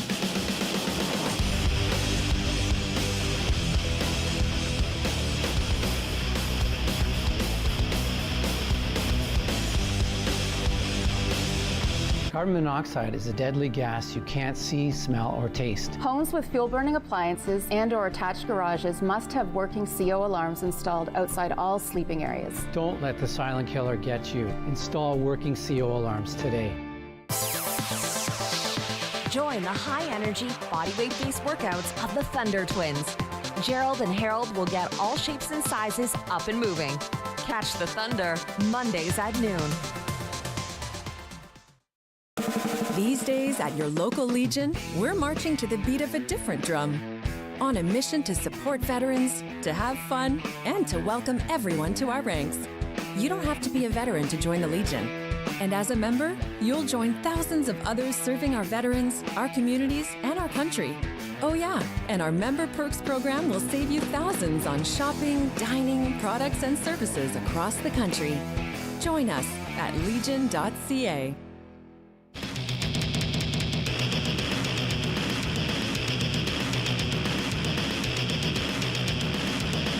Welcome back. We're Delaware Speedway Racing on Rogers TV, presented by Ray Cullen Chevrolet. Finishing up the heat races in the B main in all the divisions here. Kate, kind of take us through what the night's brought us so far. Well, we've had a few spins in turns 3 and 4, looking to see if that's going to play a part in the rest of this evening. Hopefully not. But the bone stocks are racy. We just saw the B main happen. Justin Culver and 9 other drivers on top of him have made their way into the A main. So that should be super interesting to see if he's able to pull off another one and race his way through that race as well, as he did have to start at the back of the bone stock heat race. So that may be why he ended himself up in the B main, but needless to say, he's in the A main. So that's all that matters for him. And then we go to the V8 stocks, and there was some breakout time. So we'll see how many breakout times we have to go through come feature race time. And the late models, they're all looking racy. They're all looking fast, and they're all looking to get to the front. And Jake Hooker's looking like he's got a good race car tonight. That's right, and the sun is kind of setting here on the racetrack, kind of as the temperatures change, get cooler here tonight. What kind of things does that might play to the cars, maybe in each of the divisions, because I know all the divisions kind of have a different type of tire. Just take us through that quick. Yeah, so the track's going to get faster, but maybe Jared's got a racer down there that we can see if they have any keys into that. Yeah, let's send it down to Jared in the pits. Thank you, guys. I'm here with Ray Morneau, currently second in the late model standings. Ray, heading into the feature race tonight, what's going to be a key for you here on this racetrack to try to get yourself a checkered flag and potentially put yourself up to first place? Just stay clean. That's a big thing, right? I mean, you gotta first finish the race to finish first, right? So yeah, we'll just focus on finishing the race first and then making our way to the front. I think we're probably going to start 9th, somewhere around there, so a little deeper in the field, but we'll work our way up front and try and get a win here. Yeah, and how's the track so far shaping up? It's been a nice day out, but good breeze heading into turn number 1. How's the track shaping up heading into the feature race? I think it's cooling down a lot right now too, so I think it's gonna tighten up quite a bit. So we'll make adjustments for that and see, but I think it should be quick times in the feature here, and like I said, hopefully we can get the 03 car up front. Thank you very much for your time, Ray, and good luck into the feature. Send it back up to you guys. Thanks, Jer. Another great interview. The 03 of Ray Morneau. He's always in the battle, in the hunt. Every feature, every heat race, he puts his car out on the track. He's always in the hunt to try to get to that number 1 position.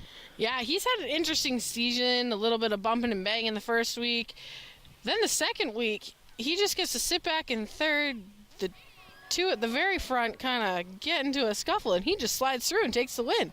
So Ray should have a good race car tonight. He normally does. Starting in that 9th position, he's got some work to do to get up into that top 5 and really look to the end of the race. That's right, and 35 laps, I believe, is the feature distance. But we're going to be back right after this as we're going to head to a quick break here. More Delaware Speedway Racing on Rogers TV, presented by Ray Collins Chevrolet after these words.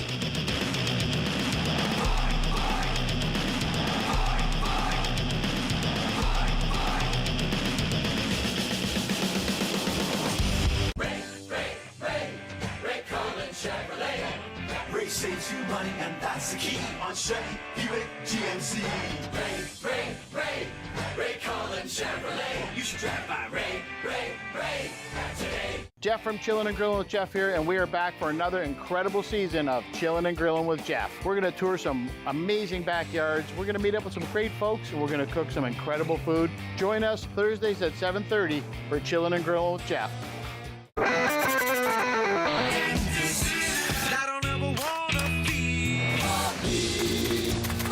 Playing whatever. Jack 102.3. This is not a drill. This is happening. Get ready, because a new season of The Old Man is coming soon to FX. Do you recognize me now? Need to catch up? Stream the entire first season on City TV Plus.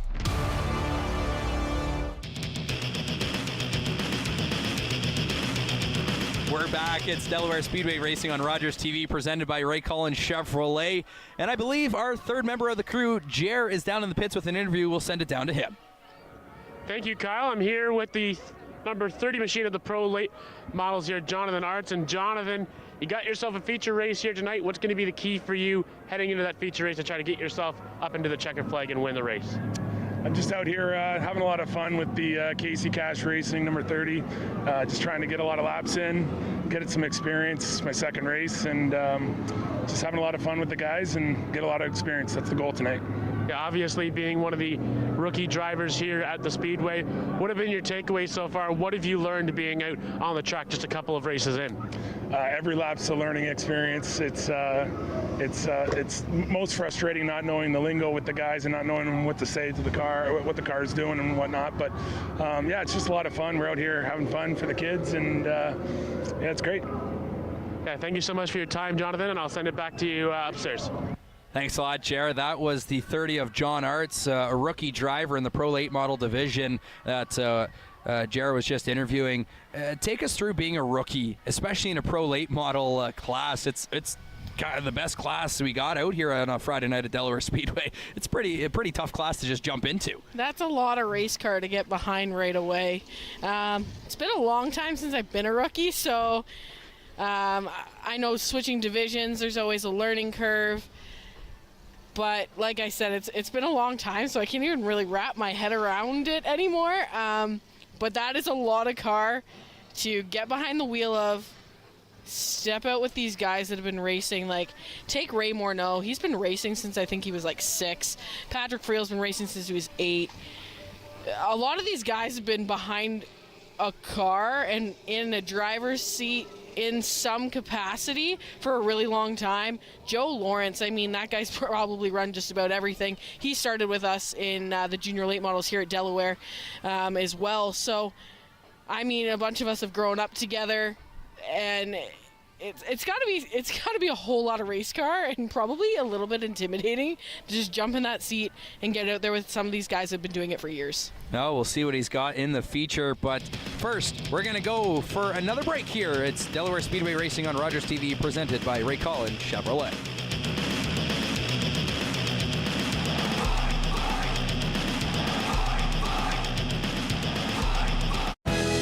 Don't get caught unprepared this summer. White's Rental is your one-stop shop for lawnmower tune-ups and repairs.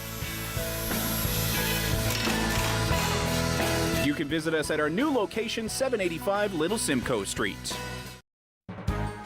Join us this week on Money Talks with Ryan Seeley as we interview guests around entrepreneurship, raising funds, operational strategic excellence, and website maximization.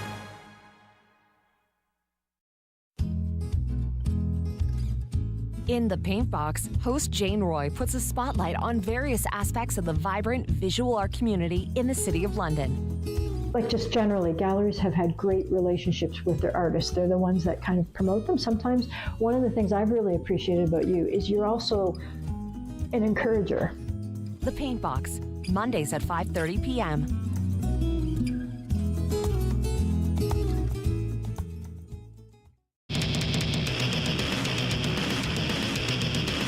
Welcome back. It's Delaware Speedway Racing on Rogers TV, presented by Ray Collins Chevrolet. Just about ready to get into feature race conditions here, but first I think Jer has another interview down in the pits. Let's send it down to him.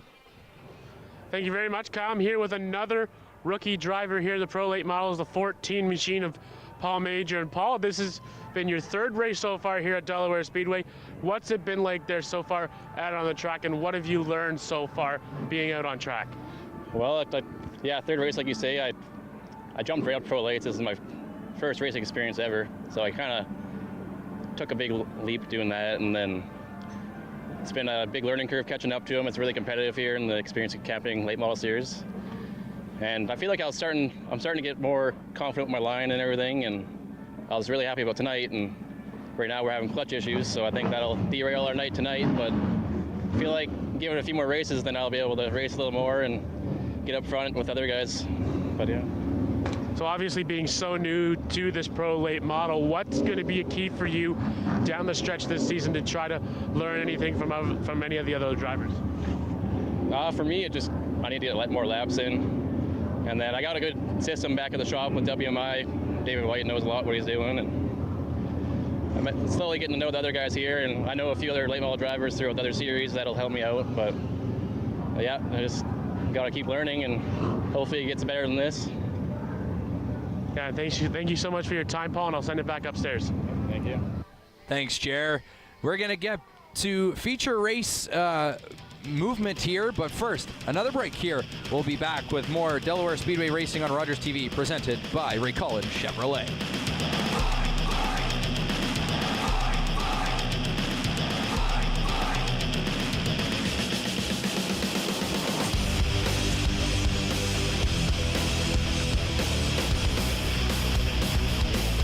Today, I helped a parent feed their family by connecting them to a food program. Today, I helped someone connect with mental health supports. Today, I helped a couple struggling to pay their bills access financial aid. Every day, 211 navigators connect Canadians to critical government and community programs and services. 211. Help starts here. Welcome to Treat Yourself.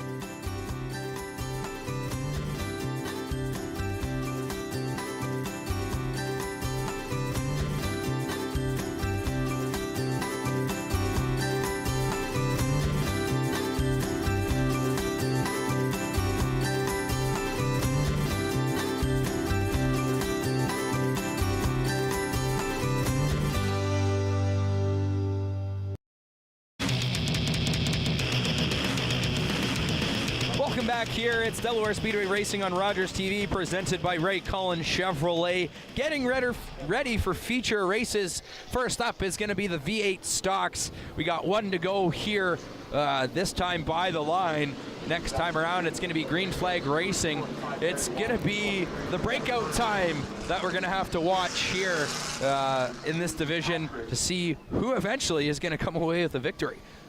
Yeah, it looks like the 72 of Chad Clutterbuck's going to bring us to green here with Lucas Orr on the outside. Inside the second row, Adam Evenson. On the outside, Jordan Morris. 2 of Doug Stewart. 45 Barry Watson. 23 of Jeff Ferguson. 86 of Caden Patrick. 57 of Shane Dixon, 53 of David Rockwood, and the 91 of Cody Colburn. That's right, we're at the line. Green flag racing feature, 25 laps the distance, and it's the V8 stocks. It's going to be Clutterbuck and Lucas Orr bringing it out. Clutterbuck able to separate here. He's got his lead, but the rest of the field is all bunched up right behind him, and they're not going to give him any space as they come out of turn 3 into turn 4. We're going to go. Clutterbuck goes up high, but he maintains that position. But it's the 51 of Adam Evenson on the inside. He's looking to take the lead. I keep seeing some free wides in the field here for the V8 stocks. It looks like we've somewhat sorted ourselves out. Let's see if it keeps that way. The 73 of Jordan Morris has been on the outside of a few of those. He's looking to hang tough on the outside and work his way to the front. Evenson to the front. Everybody good for now. As we go, it's going to be Adam Evenson with Chad Clutterbuck, and then followed by, broke out the 53, so he'll have to serve the stop and go penalty. David Rickwood broke out a lot in his heat races as well. Yeah, the 53 of David Rockwood having some issues there with breakout times. Seems to be running in about 20-second time frame. So he's just going to run some laps, I think, around at the back. It looks like he keeps letting off and keeps going. But back to the front of the field, we got the 2 of Doug Stewart in there with the 51 of Evenson. Evenson, it might have looked like some contact from Doug Stewart there as he goes nose first into the inside wall down the front stretch. And the safety crew out to him in a hurry to make sure he's okay. That damage that he took in the heat race is definitely going to be even more here on the front end. I believe we're going to take a look at it here. Kate, take us through. Yeah, Evenson comes out of the corner. Doug Stewart's on the inside and just slides up and catches the back of Evenson's car, parks him right in the front straightaway inside wall. That's gotta hurt for the 51 of Evenson, leading the race in contact with the 2 of Doug Stewart. That's right. As we are under caution, we'll be back with more Delaware Speedway Racing on Rogers TV, presented by Ray Cullen Chevrolet after this.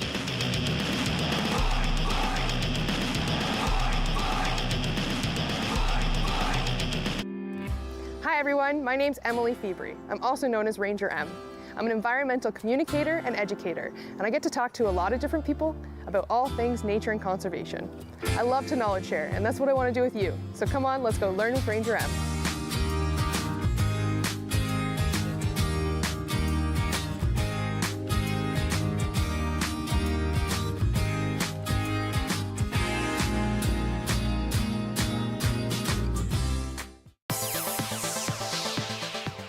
Join the high-energy, body-weight-based workouts of the Thunder Twins. Gerald and Harold will get all shapes and sizes up and moving. You just don't go down as low. No. We want you to cross your body, though, and do a slight bend. Catch the Thunder Mondays at noon.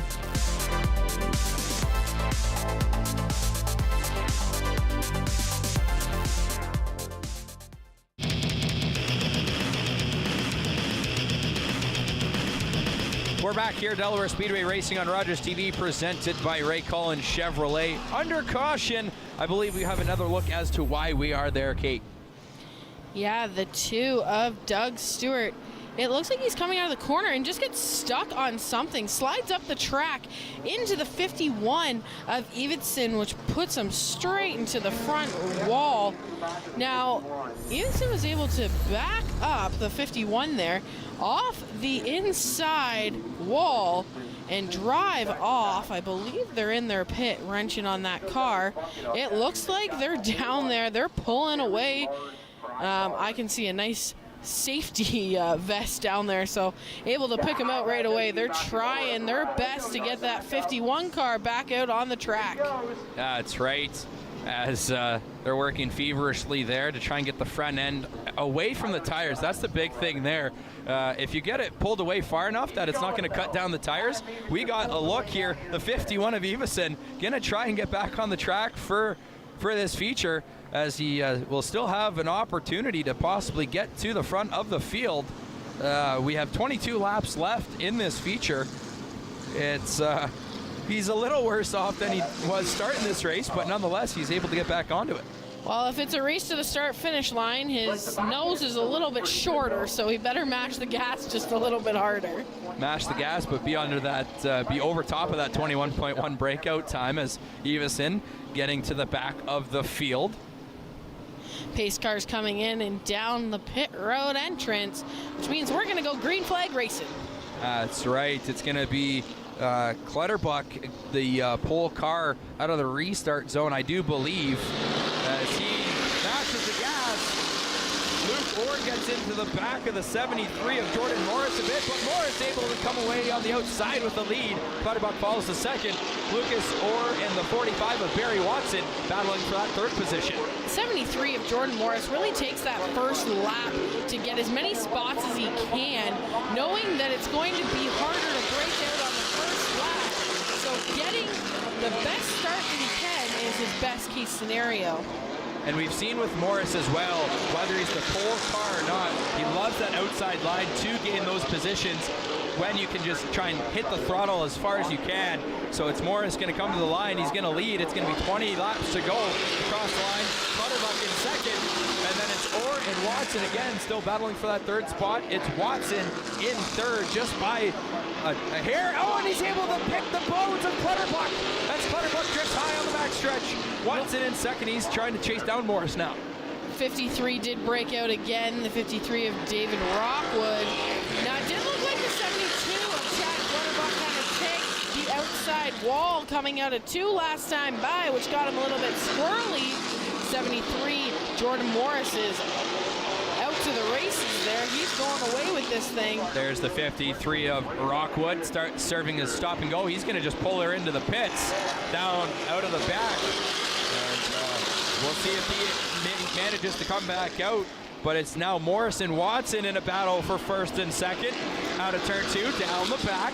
But don't count out that 2 of Doug Stewart. You see him creeping into your screen on the outside of the 72 of Clutterbuck.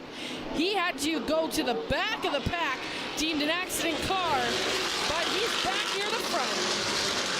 Barry Watson and Doug Stewart both very close to the breakout times there. They are just good enough to stay and not serve that stop and go penalty. The front 4 now, as you can see on the screen, you're able to put a blanket on them, as Morris is still in the lead, followed by Watson, and then it's the blue deuce of Doug Stewart. And then behind Stewart is the 72 of Chad Clutterbuck. These top 4 are gonna be in a battle here, trying to go with about 16 left. It's gonna be 15 the next time by. Everybody trying to stay away from that breakout time, but also get to the front and around the 73 of Jordan Morris. So everybody's got their work cut out for them. Stay under the breakout time, but go fast. Doug Stewart takes a breakout, so he'll have to serve that stop and go penalty next time round. So he was trying to pass Watson, but that will be not all for naught, as he has to serve the breakout time. Yeah, tough break for the 2 of Doug Stewart. He was having a great run there back from the back of the pack. He's gonna let some of them go now so he can maintain a little bit of speed. He's trying to let everybody by him because he's got to serve that stop and go.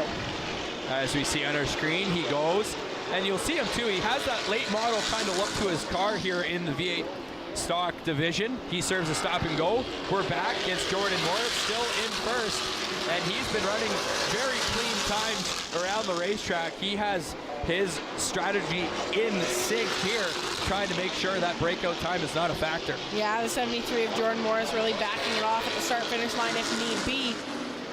He just needs to keep under that breakout time in order to get this race, but keep everybody else behind him, and sometimes Clutterbuck and Kate and Patrick both just break out, so they're both going to have to serve some stop-and-go penalties. So that's going to open the door for the rest of the field. Yeah, the 72 and the 86 running 3-4. But Jordan Morris and the 45 with Barry Watson going to battle to see who can end up on top for this race. With everybody else having to serve these stop and goes, it's really letting them get away with this race. That's right, as we see here, it's Morris and Watson battling first and second. Clutterbuck trying to make it himself a presence. Clutterbuck still hasn't served the stop and go penalty. The 86 just served his, but Clutterbuck hasn't served his yet, so we'll see if he serves it this time by. Does not look like it. He's still down the back stretch. 10 to go. It's going to be 9 this time by the stripe. It's Morris and Watson still battling for first and second. Morris moves to the inside, letting Watson finish out his lap there. Morris is on the inside, Watson on the outside, battling for that top spot. Not sure if the spotter for Clutterbuck is in his ear saying, hey, you're going to have to serve a penalty here. But nonetheless, he has still not served that stop and go. But it's Watson on the outside. He's about to pass Morris. Can he gain that position fully? Not quite yet, but down the back stretch, here he goes, Morris. At the line, Watson had already taken first place, so he's just trying to maintain it. Maintaining it at the line is the biggest part for these cars at this point. Let's see if anybody breaks out this time by. Top two are still good there, as Watson still has the lead. Not by much, though, as Jordan Morris is all over the driver's side of Watson's machine out there as they come out of turn 3 into turn 4. Across the stripe, it's going to be 6 laps left. It is Watson at the line. He's still got a lead, and both of them are still good underneath that breakout time. And now Watson and Morris are single file. Morris, yeah, the 72 still hasn't served his stop and go, so we may see a warning or a black flag come here from the starter at some point, or they're just going to give him last place points. So that's right, as we see the in the flag stand, he gave the 5 lap left warning to the vehicles out on the track. This battle for first and second is absolutely heating up here. Late stages of the race. Barry Watson by a bit of a nose. Kate, what do you got here? 72's getting the black flag right here. I think he's having some radio issues. Maybe that's why he didn't serve the stop and go. So they did give him the black flag in order to get him down and out of the way. So we'll see if he comes down pit road this time back. Morris now to the outside of Watson, trying to make the move. Watson still with a bit of a lead here. 3 to go this time by. And another black flag out, trying to get Clutterbuck's attention on the speedway. They got it this time. He is pulled to the inside. So Clutterbuck knows that he's got to either serve a stop and go or go to his pit stall because he's having a radio issue. There we go. It's Morris now at the line. He's going to take over the lead. 2 to go. Caution on the speedway. Jordan Morris just broke out. You will definitely see him go to the back of the pack here. As Jordan Morris just broke out, so I'm wondering if he's going to have to serve the stop and go and start at the end of the field, or if the yellow was out before he crossed. Interested to find out. Is that what we have the caution for on the breakout, or I'm not seeing any cars around to bring out a caution flag. Yeah, there was a car around in turn 2, but they were able to sort themselves out and get back going with the race. Now, Jordan Morris broke out before the yellow was thrown, so he's going to have to go to the back, which is a good break for Barry Watson out front, but with everybody together, who knows what Jordan Morris is going to do off the start. The 72 of Clutterbuck has made his way down pit road. He's waiting to go back onto the track for his stop and go.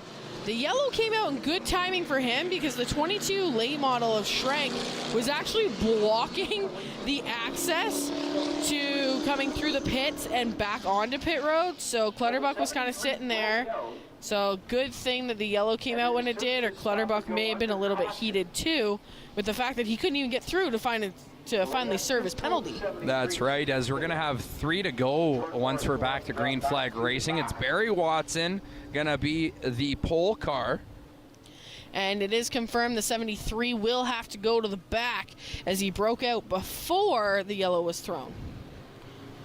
And that's the 73 of Jordan Morris. Even with Morris having to go to the back, we find that on the restarts, he's so good at just vaulting himself up the track, gaining positions very quickly because he knows he can just mash the gas and not have to worry about on a restart breaking out. So we'll see if he can have that same kind of start when we go back to green flag racing.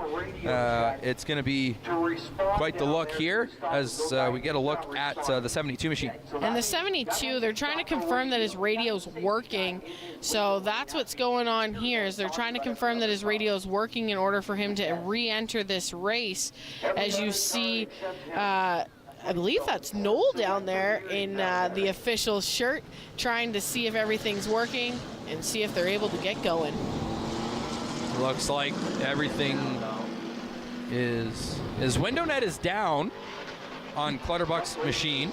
Window net's down. I'm going to say the radios are not working. He will have to park it for tonight, unfortunately, for the 72 of Chad Clutterbuck, who was running really well today with his heat race win.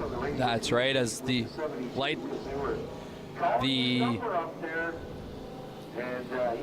getting into ear here as we're going to get back to green flag racing. Quick before, what's so important about a radio in these cars especially? With the breakout time, you're not going to know that you broke out unless somebody's telling you, so that is the biggest thing. Also, due to safety on the track, if there's an issue, and the 91's around, collects the 86 and the 2, Doug Stewart involved. And the 91 of Cody Colburn, and I think they may have possibly gotten a little piece of the 73 of Jordan Morris. As we get a look at the Bluetooth of Doug Stewart, again involved in another incident. Looks like we're going to have a look at this. Kate, take us through it. Taking the green flag. And the 45 of Barry Watson there is on the outside. The 91 is on the inside. You see him get loose. Looks like the 86 gave him a little push going into the corner. Couldn't really handle the push there. 91 goes around, and the 86 just keeps going through. Now we're back under caution. A couple of... Here's another look at it here from a different angle thanks to our cameras here at Delaware Speedway. And yeah, the 86 collects the back of the 91 going into the corner, gives him that little push, drives through, and ends up making contact with the 2 of Doug Stewart. Tough break for the 2 of Doug Stewart, but I think he's still rolling. He's just coming out of the pits there. He's going to be back on the track at the back of the field. And now Jordan Morris, the 73, who had to serve his breakout start at the back, he's now that much closer to the front. So this restart here could be very beneficial and crucial for Jordan Morris if he wants to find himself back to the front of the field. As we get the white flag from the flag stand. 1 to go here on a caution. 3 to go here in the V8 stock feature tonight, as it's going to be Barry Watson in the 45 machine being the pole car. He's going to be the one to set the pace at a turn 4 into that restart zone. And look who's on the outside of that third row, the 73 of Jordan Morris. And the 2 of Doug Stewart. He's going to be able to pick whichever lane's moving faster. So that'll work well for Doug Stewart. We'll see if the 73 and the 2 can do anything here and give Barry Watson a run for his money. Green flag is in the air. We're back to racing. It's the 73 of Morris as he has a good start. And he's going to try and get Barry Watson a run for his money down the back stretch. There it goes. Watson trying to gain on the inside out of turn 3. Going into turn 4. Going to be 2 laps left past the stripe. Barry Watson nose to nose. It is the 23 of Jeff Ferguson that takes the lead across the stripe, but they're still side by side. Barry Watson able to gain position back into the top spot. And there's Morris. He's back on the podium as of right now. He's in 3rd. This is going to be a tight race as we're going to go one time last time around past the stripe. 73 of Jordan Morris, making sure he backs it down at the start-finish line, able to complete this last lap. The 45 of Barry Watson leading us here, coming around, coming to the checkered flag.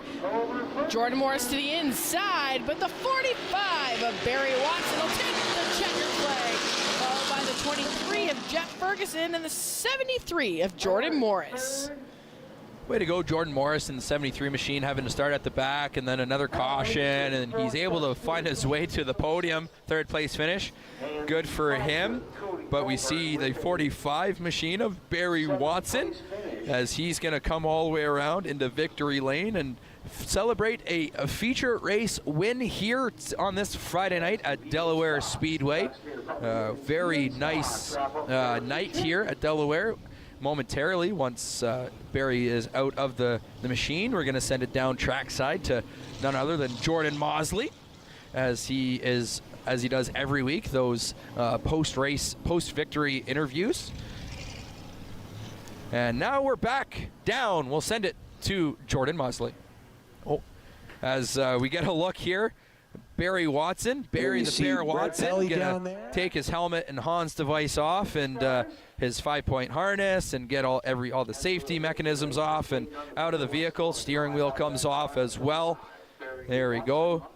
And now he's ready to hop out of the vehicle and get ready for a celebration. Property maintenance V8 stock winner, Barry Watson. Is that Barry Watson or is it not Barry Watson? It is absolutely Barry Watson today. Was that 2 for 2 this season? How's the season going so far? That's pretty fun, man. 2 for 2. You're driving around out there and you're racing as fast as you think you can go, so you're stuck with 2nd place, and then you hear somebody gets breakout. You're like, well, I'm in 1st now. It's the weirdest thing. You're not actually passing aggressively to get a win. You're chasing them to make them break out. It's too much thinking in the car. I'm not used to that. How much fun is this division, though? You can't get out of this thing and not be smiling, man, especially when you get to keep all your panels on for the first night this year.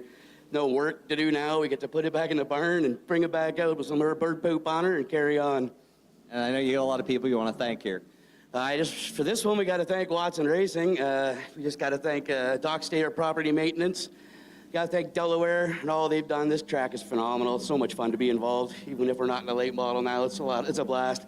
I got to thank my crew for coming out and getting this thing ready last night. And yeah, that's it. She's a weapon. Barry Watson, 2 for 2 here in the Dock Stater Property Maintenance V8 stock. Congratulations, Barry the Bear Watson. We'll be back with more racing right after this. It's Delaware Speedway Racing on Rogers TV, presented by Ray Collins Chevrolet.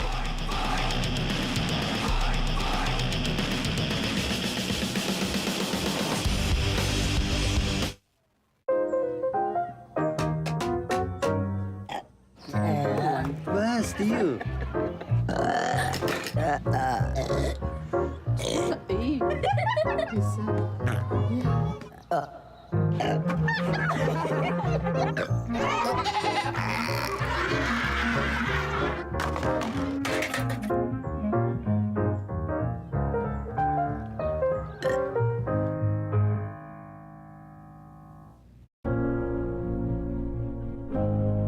I'm Melissa, and I'm the Community Engagement Specialist at Rogers TV. I want to give a big shout out to all of our volunteers who have dedicated their time in helping create television programming for the community. Thank you to all of our volunteers, whether in front of the camera or behind it. Thank you for everything you do. We couldn't do it without you.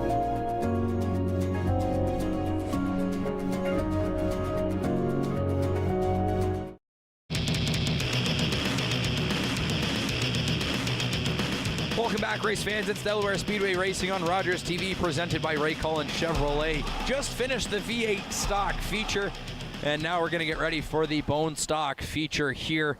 Kate, as we can see as the cars start going around, there's a lot of them out there. This is going to be a tight one. There is a lot of cars, and there's some fast cars near the back. It's a survival game out there, I think, today. You're going to see them starting to come 2 by 2, but what you don't see on the far side is that there is cars all the way almost to turn 2. Yeah, it's quite the field here in the bone stock division. What do you do as a fast driver in this division, having to deal with so many vehicles to pass if you're starting at the back to get to the front? Take it lap by lap. Try to knock off at least 1 or 2 cars a lap, but patience is everything. You need a car to get to the front in order to get there. So you can't be going through the field like a bull in a china shop, or it might not work out. And I'm sure that some may beg to differ with me. Maybe it's a driving style thing, but take one at a time and see where that gets you. As we're going to get the 1 to go sign from the flag stand this time by, as it took a while for the cars to get into the double up position. Kate, let's kind of go through the field here. There's a lot of them to go through. Yeah, we'll get as many as we can off here. 26 of Nathan Rea is going to have the pole position. Rob Wollaston on the outside. Trent Vanderwist. Then we've got Adam Genero, Will Query, Jack Dixon, Cassie Howard, and Jesse Howard side by side. Sterling Roberts, Randy Martin, Jeremiah Rabideau starting in the 11th position, Stan Cook, Paul Fothergill, Matt Langford's back in the 14th position. He started the night as the points leader. And we're coming to the green flag, Kyle. Running to the flag stand. Green flag is in the air. It's Nathan Rea and Rob Wollaston front of the pack to start. It's Rea out to a lead here as they're going to maybe try and go single file, but there's a lot of traffic everywhere on this track. Everywhere you look, there's not really much room on this track, Kate. Matt Langford is going 3-4 wide past everybody. Paul Fothergill's on the inside of that train. They're just trying to get to the front. They've cut it about in half. Everybody's everywhere. It's kind of, I want to say, pandemonium kind of on the track here as the 40's looking a little slow, but it's Nathan Rea out to a good lead. Here's the leader here, coming around out of turn 4, and we're still going. Here's a big schmozzle, 5 wide, and we're almost, there's the back. So as you can see, we've got lots of cars on this track. One's at one end and one's at the other. They are exactly half a track apart from tail to nose. And like I said, they're going 3, 4, and we saw 5 wide. This is an interesting bone stock race tonight. Very interesting. It was 25 laps the distance. It's 3 laps in, 22 to go. It's Nathan Rea pulling himself very far away from the rest of the field. The next closest battle, it's going to be the 25 of Generu and the 5 of Rabideau for second and third respectively, and then the rest of the field is bunched up in a bunch of different groups. Here's the battle for second. There's Jeremiah Rabideau. He's already up into second place. The 3 of Matt Langford is in 7th. So they're already working their way through the track. And your B-Main Bandit is already up to 17th. That's right, as we get a look here at the cars just coming around turn 4. Just so many of them to look at. And we get Jeremiah Rabideau. In behind him is the 25 machine of Adam Generu, as that's the second and third battle. Nathan Rea. And we got our car around. That's the 14 of Hannah Lamont. She's able to keep herself straight. And we're staying green here on the racetrack. And the leaders just come around. Hannah Lamont. There's the 26 of Nathan Rea, but he's got a very fast Jeremiah Rabideau hunting him down, and Jeremiah Rabideau is looking to set up, it looks like, for the outside.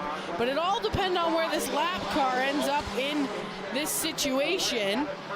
And it looks like Rabideau is going to play it safe. Tuck in behind for now.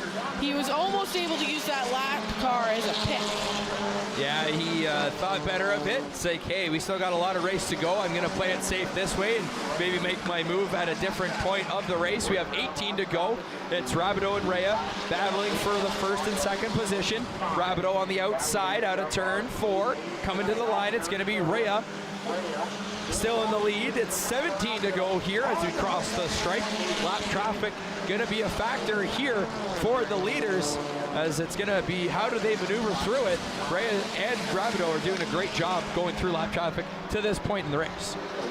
Yeah, and Matt Langford's doing a great job working his way through the field. He's already up to 5th, as well as in 7th place is Paul Fothergill.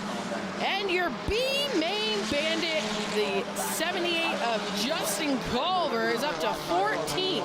So those guys are making quick works of this field and doing a great job of it. That's right, as we go down the back. It's still Rea, but Rabideau right beside him at the line. It's still going to be Rea at the line with the lead. 15 to go here in this feature race of the Bone Stock Division. It's Rabideau now on the inside. He's able to grab a nose, and he's able to get kind of in quite a bit in front of there, fully in front. It's coming out of 3 into 4.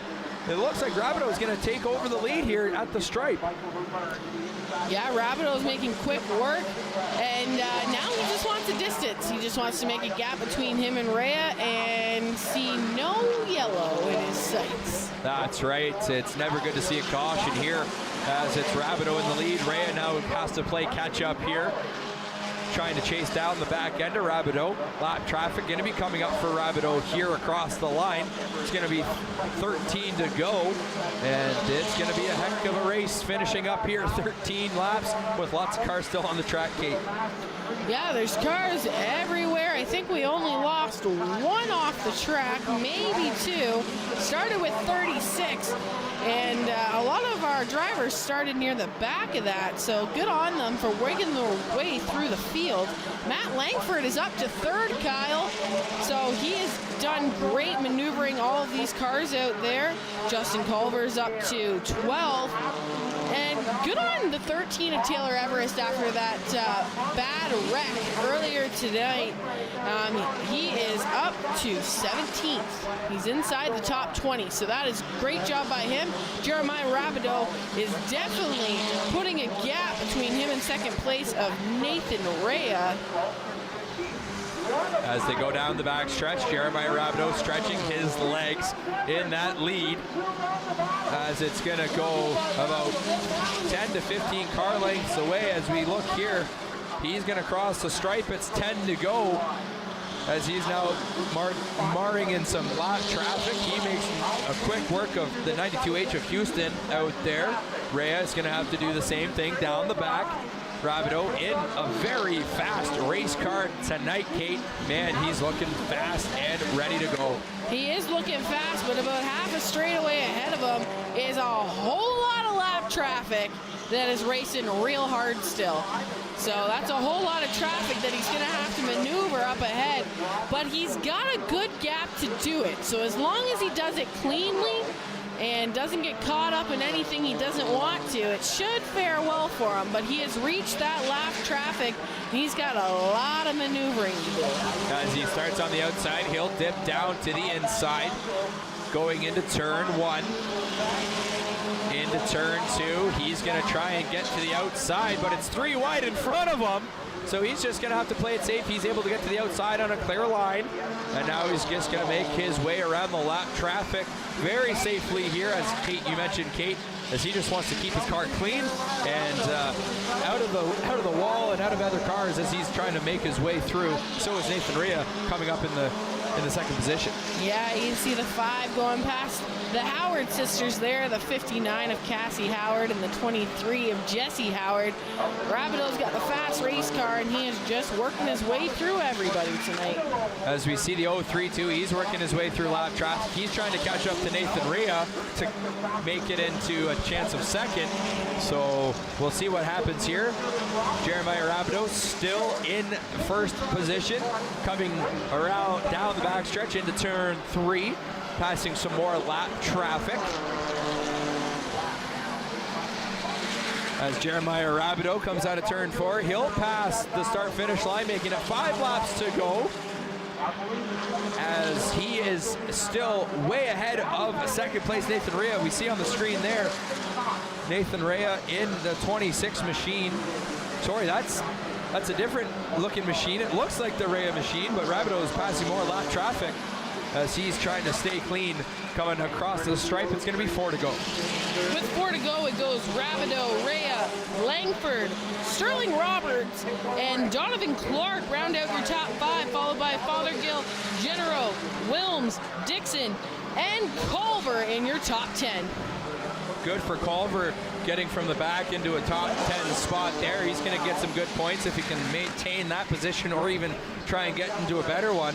But nonetheless, it's still Jeremiah Rabideau with a large lead here as he's going to go out of turn 2 down the back, passing the scoreboard. He's going to go into turn 3.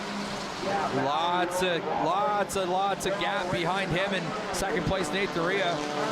It's going to be 2 to go this time by. And Rabideau is just kind of going to keep it clean, keep his nose out of the dirty areas, and try and cruise his way to a feature victory here. As again, he's into turn 3. He's going to come down the front stretch and get the white flag this time by. White flag's in the air, and Rabideau is just trying to get it across. One more lap. He's got a good gap, but there's a wreck in turn 2. Coming out of turn 2, collects a car. They hit hard. Look at the front of the 6 machine. It is destroyed. And that 6 car hard. Not what Jeremiah Rabideau wanted there this late in the race. And we see the 13 pull his window net down, the 6 his window net down, and we're going to take a look at it. Here we're going to take a look at it. Look to the right side of your screen. You can see the 6 is sideways, comes back across. Rabideau is just coming through, and he's able to stay under it. I think that was the 28 that also got collected. And unfortunately, there's the 13 of Taylor Everest, who was doing a great job, was running in the top 15.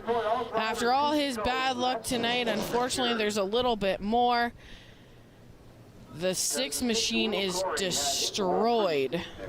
That is, we're in red flag conditions here as this 3-car wreck just outside of turn 2. Kate, what do you got to say here? It's good to see some drivers moving. Window nets are down. That is the biggest thing. It doesn't look like we've got anybody that's looking for medical attention right now, and that really plays to the safety of these vehicles in the roll cage. So great job by the safety crew. They responded very quickly. We got everything shut down on the track with red flag conditions. Lots of cleanup had to be done here. As you can see, there is some fluids leaking, but we see movement of Taylor Everest as well as the 6 machine of Will Quarry, so that is good to see. And I think that's the 28 of Daniel Mayu up against the wall there. That car took a hard lick and a hard ride up the wall. Yeah, and these walls are not very forgiving in these cars, but you said the safety of these vehicles is just far and away some of the best, as the roll cages in it and everything like that. So obviously the medical response team out there just as a precaution, it's all about precaution, Kate, when it comes to the safety of these drivers. We're going to see the tow truck kind of try and get the 6 out of there and see what kind of other damage is going on here. You've raced here a lot. What can you say about the safety crew at Delaware Speedway? Safety crew does a great job responding to everybody right away, but let's take another quick look here and see how these cars went into the wall. They were all sideways. The 13 was just minding his business there out on the outside and unfortunately gets collected. And it actually looks like the 6 of Will Corey's car took the worst of that, kind of cushioned the 28th blow to the wall. Both went in hard and then had the 13 collected that was just trying to get by. And you see Corey's car there on the business end of that hook. Yeah, the and crew it's leaking here. pretty good. You can actually see if you look under the tires there on the side-by-side, you can see some more fluid leaking. So there's going to be lots of cleanup to do once they can get these guys apart. So it looks like As we're we gonna see line the everybody up while they're cleaning up the cars are kind of moving on the front stretch there. They get the 6 on the business end of the hook, taking the 6 machine to the pits, and the rest of the cars are going to get taken away. aren't very long to begin with. That one has been shortened up. We'll be back as we're still under red flag conditions. More Delaware Speedway racing on Rogers TV, presented by Ray Cullen Chevrolet, after this.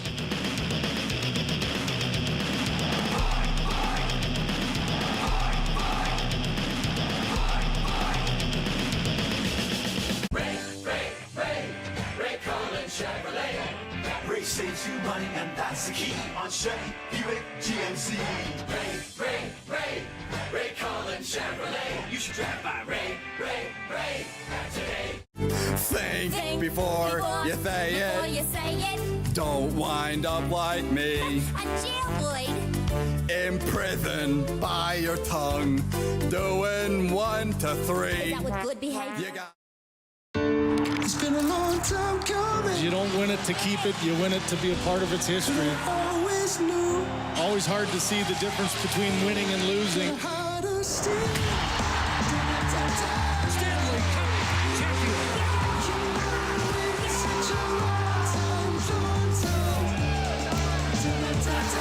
The quest for the hardest trophy to win in sports.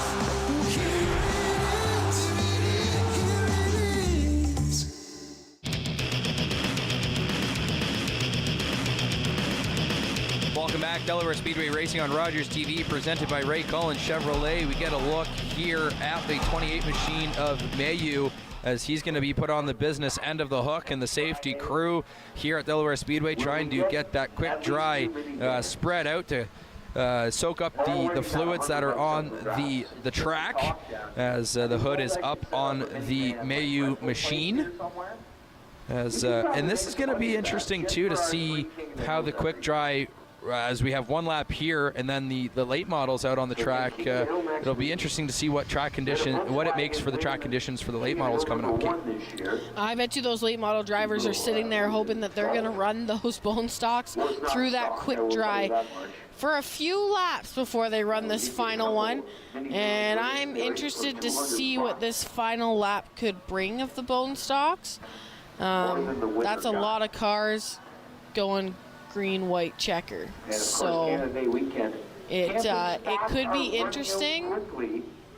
And that quick drive for the late models could be the least of the worries, but let's hope for the best. And there's a lot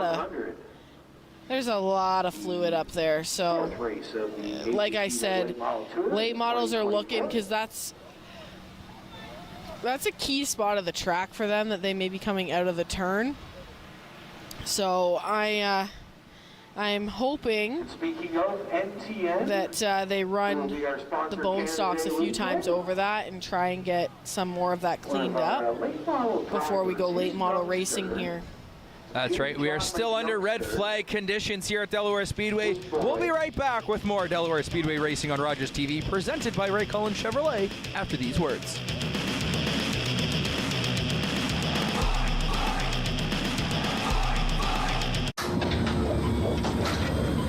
This is a perfectly healthy child. What's unhealthy are birth alerts, a racist practice that may stop this Indigenous mother from going home with her newborn.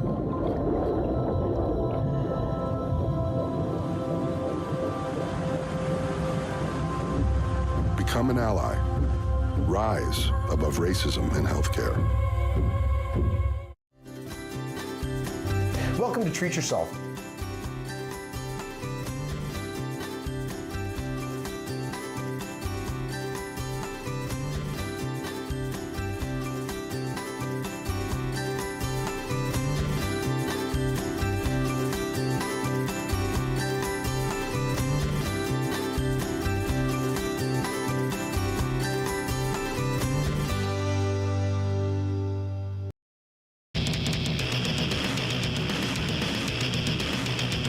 Welcome back to Delaware Speedway Racing on Rogers TV, presented by Ray Cullen Chevrolet.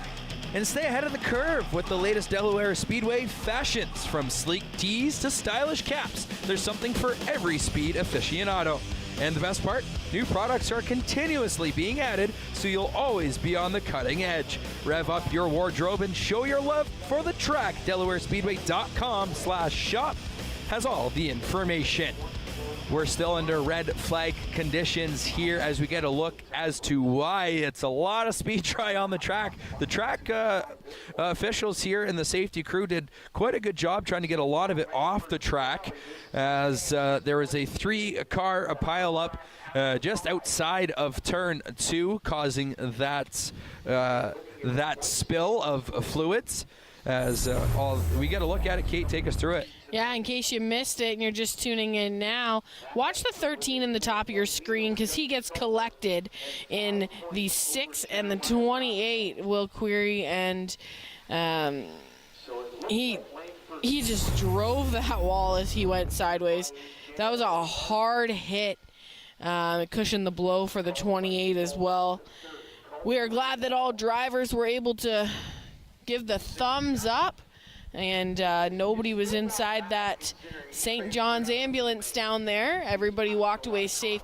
Safety crew responded super quick.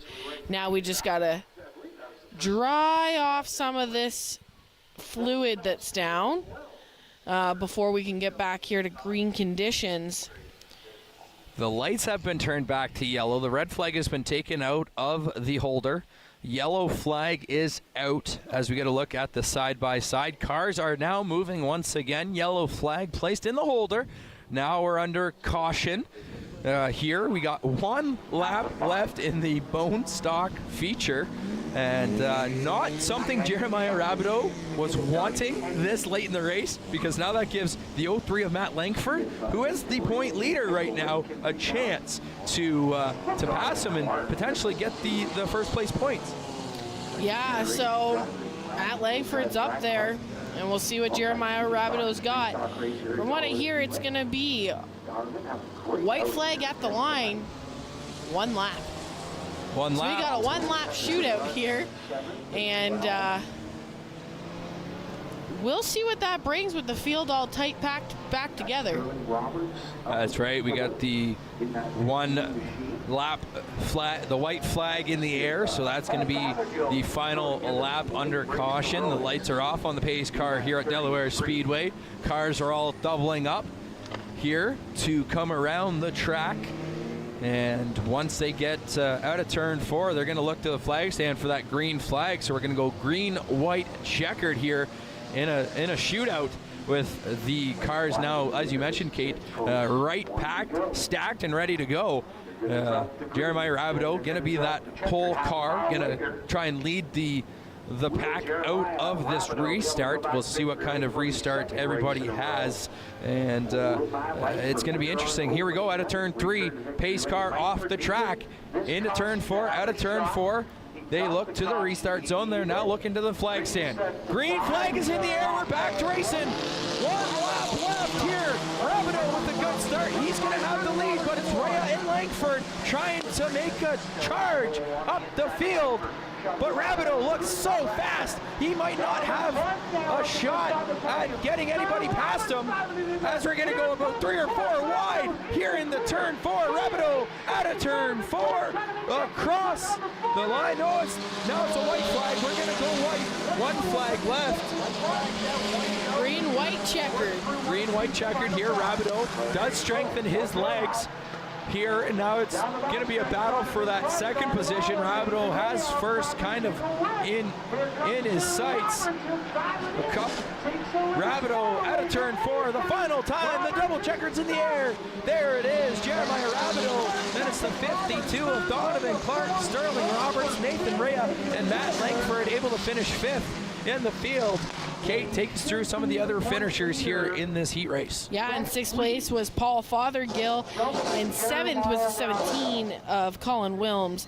8th place out of that race, starting from the back, is the 78 of Justin Culver, 25 of Adam Generou, and the 74 of Stan Cook round out your top 10.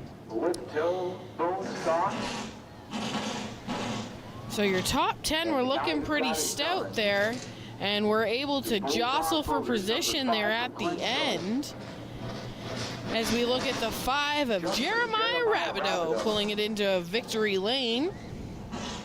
Absolute rocket out there on the racetrack for Jeremiah Rabideau, able to withstand that late caution in the race, as we see him getting his earplugs out, his helmet off, his harness undone, and looks like he's gonna put down the window net and hopping out of the car. Here we go. Jeremiah Rabideau, the winner of the Bone Stock feature, gets the checkered flag. He's ready to go. Jordan, I want to know how much weight they put on that car, how much more. And we'll send it down to Jordan Mosley meeting for like the this. You had it post-race covered interview here tonight. Walk me through that one. Yeah, that was it was on rails tonight. I don't know. It really. I think the temperature coming down a little bit made the track a little cooler, and it kind of played into my hands for the way the car's working. So it likes it being this heavy. She gets the tires pretty hot. How much did they make you add? 50 pounds. Yeah, 50 pounds of lead. So you think you got 50 more on the way? Probably. Well, you never know. Hopefully not. It doesn't matter. I know you got a lot of people you want to thank. Yeah, I got to thank Bulldog Motors.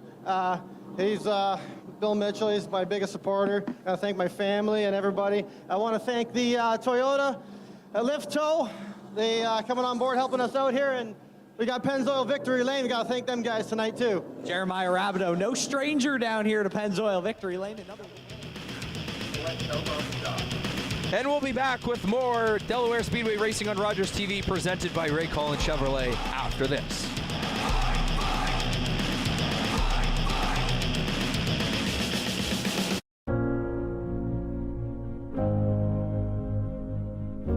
I've been volunteering for almost a year now. I like volunteering at Rogers because I like working with cameras and just like making sure I get the perfect shot and learning more about like photography and like the aspect on how you film games.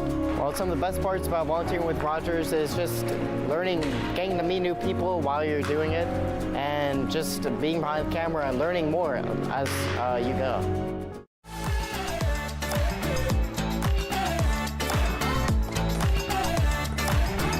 With clubs, leagues, and courts in every province and territory across Canada, squash is the sport for wall-to-wall fun, fitness, and friendship. From coast to coast to coast. Learn to play, and you'll want to do it every day. Squash. Play inside the box.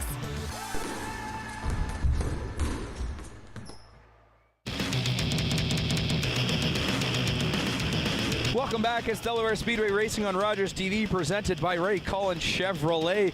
Get a look at the pro late models on the back stretch as they wait for a safety crews in turn 3 to finish up what they're doing to repair some of the potential fluid or anything on the track there. As we get ready, the 53 is looking like they might be the pole car to start. No, I think it's the 79 of Joe Lawrence, followed by the 53 of Brady Smith, the 22 of Marshall Schrank, the 18 of Patrick Friel, the 38 of Jake Hooker, the 13 of Jaden Chapman, the 60 of Ron Beauchamp Jr., 51 of Matt Robley, 03 of Raymore No Jr., 10 of Jesse Kennedy, 55 of Gary Adrianson, the 30, I believe, was out John of the arts camp. John Arts, rookie driver. Then 69 of, the 69 I believe is, if memory memory is not serving me well, the 69, but nonetheless, and we also have the 19 of Connor Pritico out there at the back. He has come out to run some laps here in the feature, see exactly what he has in store for the feature, but we get a look here at the front of the field. It's going to be the 79 of Joe Lawrence, who was very fast in his heat race. He's going to look to maintain that, and then we got the... And the 69 was Lloyd Rawlings, and Lloyd then Rawlings. it's the 19 of Connor Pritico, just starting scratch on the field. Looks like he's just probably going to give some space and run some laps here. As we get ready, 35 laps the distance here for the late model feature. On a night that's been very nice. The sun has set. It's gotten a little cooler out there on the racetrack for these drivers. And what does that mean, Kate, for these slick tires that these late models are running? Yeah, so they are running slicks. They are actually working in that quick dry that's over in turn 2 coming out of there. They want to make sure that everything is working good, as well as the entry there to turn 3. So just making sure that all spots on the track are kind of good to go. They want to work those in and make sure that we don't cause any problems that don't need to happen due to not making sure ahead of time. It's just not worth it. A lot of money in these race cars, and a lot of money for these teams. This is your fastest class here at Delaware Speedway. They spend lots of time and money. A lot of the other divisions are spending lots of time as well, but these are your big guys. These are the big guns here at Delaware Speedway. This is your fastest class. That's right. We get the double up sign from the flag stand, and it's always fun to put into perspective that we're going to see Jesse Kennedy and Gary Adrianson line up beside them. Beside each other. They're both hard racers. I bet you they'll talk after the race and probably talk and maybe have some nice words, but on the track they are very, very competitive. As we get a look at them on the screen there, what kind of battle do you think those two might be in? Because they've been in some in previous weeks. Yeah, hoping that they put all that previous week stuff aside and they're just going to go and run a nice hard race. The guys around them are hoping the same thing. The 03 of Ray Morneau is definitely hoping so. You don't want to cause any other casualties in any games that you may have from week to week. But we'll see. I think everybody's going to run real fast with it being so cool. I've had to put on a long sleeve, so it's cool. I like the cold. That's right. As we're going to get ready for green flag racing, the pace car for Delaware Speedway is off the track, down to pit line, and here we go. It's going to be Joe Lawrence, the pole car, ready to start the race. Green flag racing in the late models. Here we go. Go, go, go, go, go. Joe Lawrence and the 53 of Brady Smith, and Smith currently has the lead going down the backstretch. Smith gets a great run on the outside, and the 18 of Patrick Friel was able to follow him. Patrick Friel's going to go to the high side of Joe Lawrence and see if it can work for him too, and follow the 53 to the start finish line. That is a great move to the outside. Great move by the 18 and the 53 to get around Joe Lawrence. As now Joe Lawrence has fallen to third. He's going to be in a battle with Patrick Friel, but there's Schrank and the 13 of Chapman also reeling in Joe Lawrence. This time by the 53 of Brady Smith leads that lap, followed by the 18 of Patrick Friel, and then Joe Lawrence, Jaden Chapman, and Schrank. It's gonna say, Joe Lawrence kind of looks human right now as he was on rails in his heat race, but everybody is right close to him. Schrank and Chapman right around there, and everybody else behind them is in a big group as well. I've said it before and I'll say it again, this late models class is just a great class. Everybody's tight, everybody's racing well, and they're all fast. Yeah, we're gonna try and keep an eye on some lap times here as well as we cross the line. 31 to go. It's still Smith, Friel, Lawrence, Schrank, and Chapman in the top 5 spots. And we go around here. It's gonna be 30 to go next time by. And as we come here to the front stretch, we're gonna head on down to the speed cam.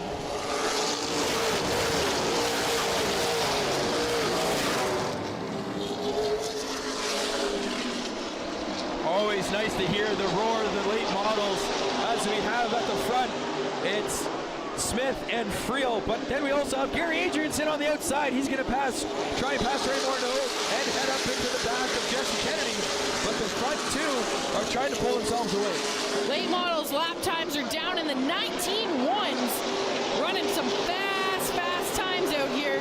The 53 of Brady Smith is leading the way, and the 18 of Patrick Friel looks to the inside, but the 53 slams the door, and Smith leads the way coming out of turn 2. Friel's going to keep looking, but he's going to fall back in line. Yeah, Friel doing a great job there, strategic-wise there, to fall in line and not make that move too early in this race, as we're going to have 27 to go by the line, and it's still Smith, Friel, Schrank, Lawrence, Chapman in your top 5 spots. The field's kind of put into that single file line now, and we'll see. If Friel thinks he's faster and Smith is going to hold him up, he better get going, because here's the 22 of Marshall Schrank running 18.855. Friel now trying to get down to the inside, and Smith shuts the door once again, and it's now back to single file, but Marshall Schrank get closer to Patrick Friel as they all go out of turn 3 into 4 across the line. Friel on the inside, coming across the line, it's still Smith. 25 to go here in the late model feature. The line coming out of turn 4 is favoring Patrick Friel. Smith is sliding up the track. Friel is holding the inside. Which way it's gonna work, it doesn't matter as long as you can stay out front, says Brady Smith. That's right, as we're single file nose to tail here. Going into turn 2, down the backstretch. It's still Brady Smith, followed by Patrick Friel.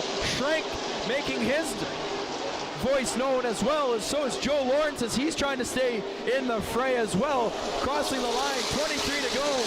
It is going to be a tight race here for the next 23 laps. Friel and Smith running very close lap times, going back and forth by hundredths of a second as to who's faster. But Schrank's right there on the door. Schrank's not going to let up, and he's going to look to the inside of Friel. Friel does a good job on the block there, keeping Schrank in check for now, but you can put a blanket on the top 3 because it's either one of these racers races right now as they come out of turn 4. And we see there Friel has that inside run coming out of turn 4. He's just to the inside, and the way that Smith's car's either set up or he's running, he's really floating out of that corner. But it looks like Schrank and Friel are hugging the bottom better than Smith is right now. As they cross the line, 20 to go here in the late model feature. It's Smith with Friel and Schrank right behind him, second and third respectively. And then it's the 13 of Jaden Chapman as he kind of comes into the bottom of your screen there in fourth. As we come around, we see the rest of the field. It is still Brady Smith in the lead. Jaden Chapman, Jake Hooker, and Ron Beaucharm Jr. both running some great lap times too. And we still got a lot of race left, so who knows what's going to shake out here. This time by 18 remaining in the late model feature. It is nose to tail, everybody single file, keeping themselves in this race momentarily. They don't want to make a move too early. As we see Schrank trying to go in the inside. A little bit of contact with Friel. Friel able to keep it straight as they go to the line. running well up front.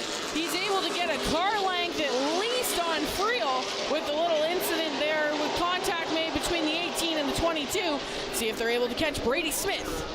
Yeah, a little bumping and grinding. That's hard racing for these drivers, but that's what they're used to out there.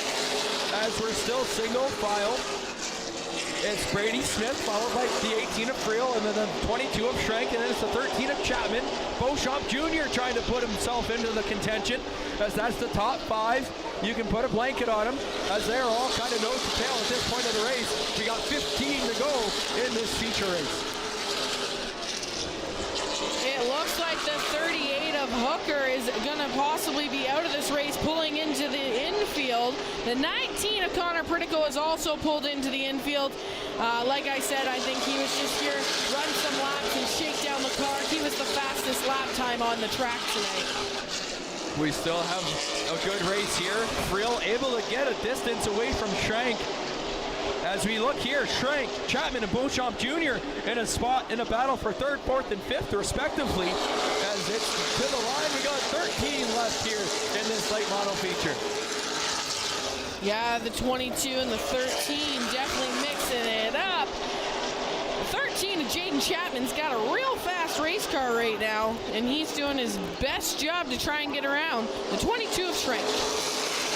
That time by it, 12 remaining here. It's still Brady Smith in the lead, followed closely by Patrick Friel. Schrenk in the 22, Chapman in the 13, and Beauchamp Jr. in the 60. Out of turn 3 into turn 4, coming down the front stretch. As you mentioned earlier in this race, Brady Smith is drifting up out of turn 4, but Patrick Friel not able to get into the inside quite enough to make that pass. Here it might go down the backstretch. Patrick Friel on the inside. He's looking to make a pass out of turn 3. Oh, contact! And Friel and Smith around the top 2 in the field.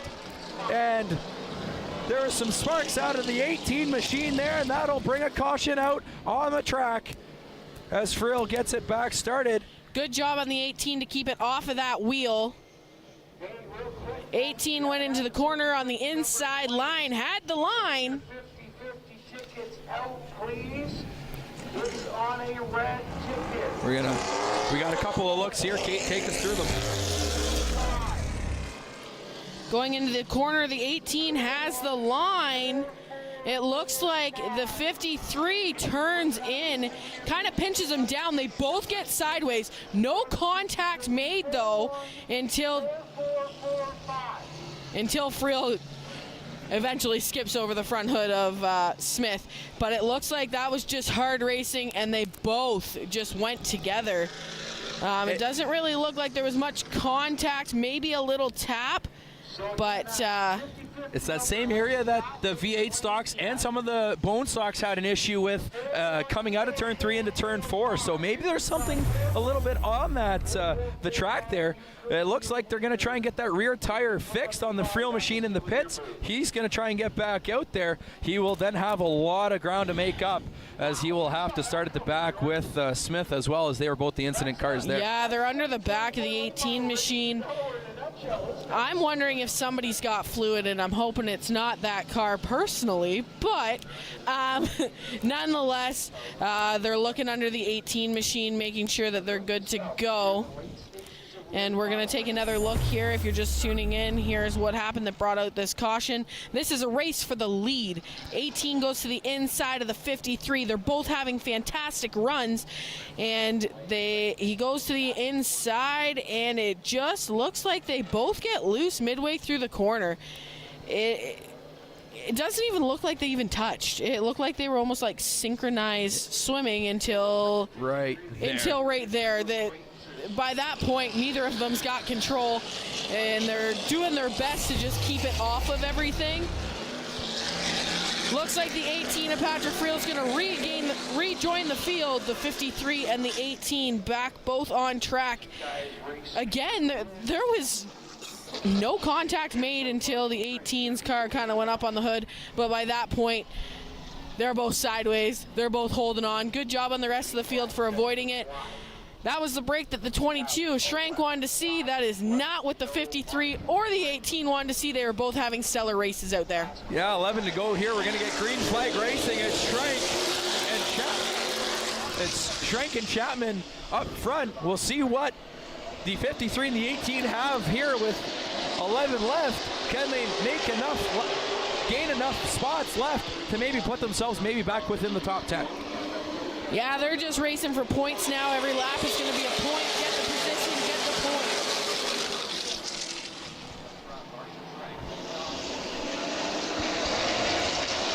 As we see here, Schrank and Chapman battling for the lead. Schrank and Chapman have both had fantastic races too. Very fast race cars and doing a great job.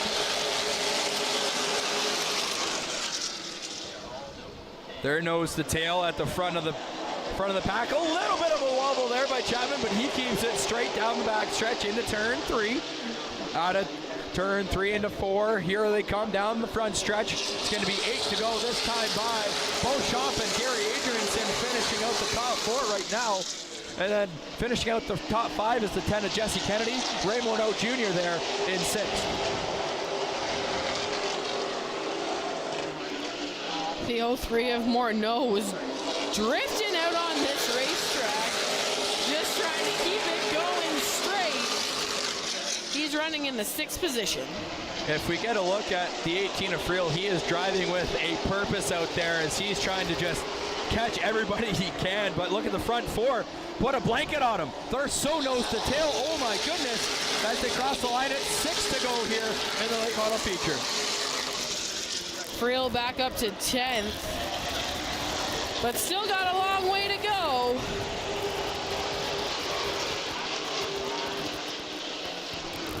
As we come across the line, it's Schrank still in the lead, followed by Chapman, then Beauchamp Jr., then it's the 55 of Gary Adrianson.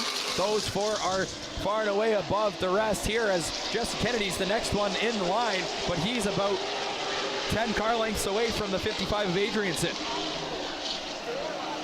22 of Schrank coming across the line.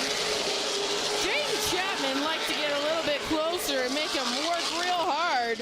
But Schrank is running his fastest time of the night, which is 18.847. We're going to come out of turn 4 down the front stretch. It's going to be 3 this time by remaining here in the late model feature. Schrank in the lead, followed by Chapman, Beauchamp Jr. and Adrianson. Adrianson's been near the top every race so far this season to start here at Delaware Speedway. He's been real fast as he's going to look to try and maybe grab a podium spot here in the last couple of laps. Yeah, Gary Adrianson's been great this season so far and looking to capitalize on another good points night. 2 to go. The white flag's going to be in the air this time by Schrank, going to lead the group to the line. 1 lap left here in the late model feature. It's going to be Marshall Schrank followed by Chapman around down the Delaware Hill for the final time tonight into turn 3. And out of turn 3 into turn 4 down the front stretch. Double checkers in the air. It's the 22 of Schrank. Chapman in second. Beauchamp Jr. Adrianson, Kennedy at the top 5, followed by Ray Morneau Jr. in 6th. And then it's Robley in 7th, the 69 of Rawlings. And then it's Joe Lawrence, Patrick Friel, the 30 of John Arts, and the 53 on the backstretch, giving a little tap into Friel on the back. And I'm not sure what that's all about. When we've seen the replay over and over again, there was no contact made until they were sideways and one jumped on top of the other. But like, that was just hard racing. They both got loose in the same spot, so a few weeks ago. Not really sure about that. So we get a look here at Marshall Schrank. He takes the win here in the late model feature. It's kind of a fortunate, lucky kind of situation for him, as that the top 2 early in the race were the ones that had to that caused the incident. As you mentioned, though, no contact. We wait for Schrank to exit his machine. We get the checkered flags on his car.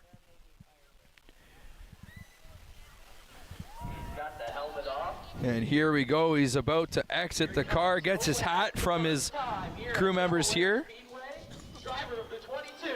Slaps his hood, and he gets the checkered flag, getting out slowly there, as he must be gassed after a race like that. Gives a hug to his crew. Awesome to see the winner in victory race tonight. You were so close. And we'll throw it down to Jordan Mosley. Yeah, I mean, we got the car right back to where it needed to be, and really loose firing off on that last restart, but managed to hold on to it. Sorry to Jaden for getting him into the wall there, but I'm sure he'll get me back at some point. You've shown a lot of speed here in the late model the last couple seasons. How good does it feel to finally have it come together? It feels really good, like just spending the time in the shop and just getting help from the guys at McCall's, like Paul, Joe, helps a ton. And I know you got a lot of people you want to thank down here. Yeah, first of all, Derek Sloan, Stone Design, thanks a lot. All City Paintless Dent Repair, London Kitchen Studio, Oxford Dodge, Maserati of London, Alfa Romeo of London, Echo Electric, Melcher's Construction, Sal's Plumbing, and Handstone Quartz. Marshall Schrank with an excellent run down here in the 22. Polishes his off his first victory here. We'll be back with some closing thoughts after this, but first some words. It's Delaware Speedway Racing on Rogers TV, presented by Ray Collins Chevrolet.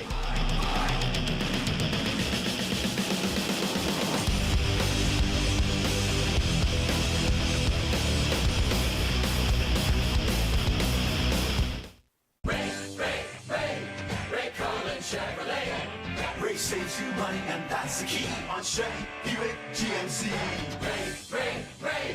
Ray Collins Chevrolet. You should drive by Ray today. Get your local sports fix with Goin' for Two, a show focused on sports and athletes from London and the surrounding area. Goin' for Two, Thursdays at 6 p.m. Tuesdays on City TV.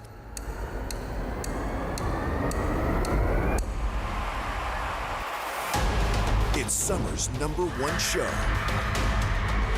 Go for gold.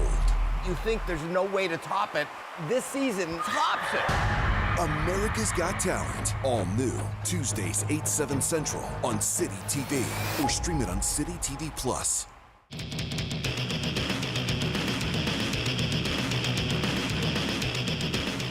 Welcome back, race fans. Delaware Speedway Racing on Rogers TV, presented by Ray Collins Chevrolet.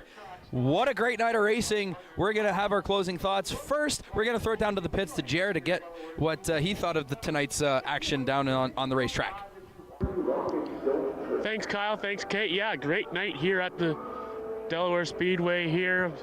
The bone stock feature race was good. Almost went through clean right up until the last lap of that race, and then the V8s, of course, had a good race as well. But again, this feature race here of the Pro Late models was great as well. Again, the top two almost getting into that wreck, and then, of course, the 22 machine getting the victory. And other than that, just another great night of racing, and looking forward to the next couple of weeks ahead. I'll send it back up to you guys. Thanks, Sheriff. We're going to take a look at the bone stock results. Take us through them, Kate. Yeah, winning the bone stock race was the 5 of Jeremiah Rabideau. Second was Donovan Clark, Sterling Roberts, Nathan Rea, Matt Langford, Paul Fothergill, Colin Williams, Justin Culver, Adam Generu, and Stan Cook. Top 10 for the bone stocks. It was a great race. Interesting finish with the green-white checker. Glad we got through it. That's right. And now the V8 stocks, some breakouts there. We got Barry Watson in the 45 machine taking home the victory. Jeff Ferguson in the 23 second. Jordan Morris, Adam Evison, Doug Stewart in the top 5. Then it was Lucas Orr, Cody Coburn, Chad Clutterbuck, Caden Patrick, and Shane Dixon out in the top 10. What a race that is, and it's always fun to see the breakout times or how the drivers maneuver that in that V8 stock division. And of course, what we just saw and what we just finished is the late model results. Take us through it. Yeah, the 22 of Marshall Schrank gets a good run, followed by the 13 of Jaden Chapman, Ron Beauchamp Jr., Gary Adrianson, Jesse Kennedy, Ray Morneau, Matt Robley, Lloyd Rawlings, Brandon Vanderwall and then Patrick Friel. Brandon Vanderwall wasn't running the 79 though, it was Joe Lawrence tonight. That's right. Final thoughts here. Great night of racing. We're going to be back next week. It's a stock night, plus King of the Hill is back for the second installment this season as we get a look here, finishing up Patrick Friel in his pit.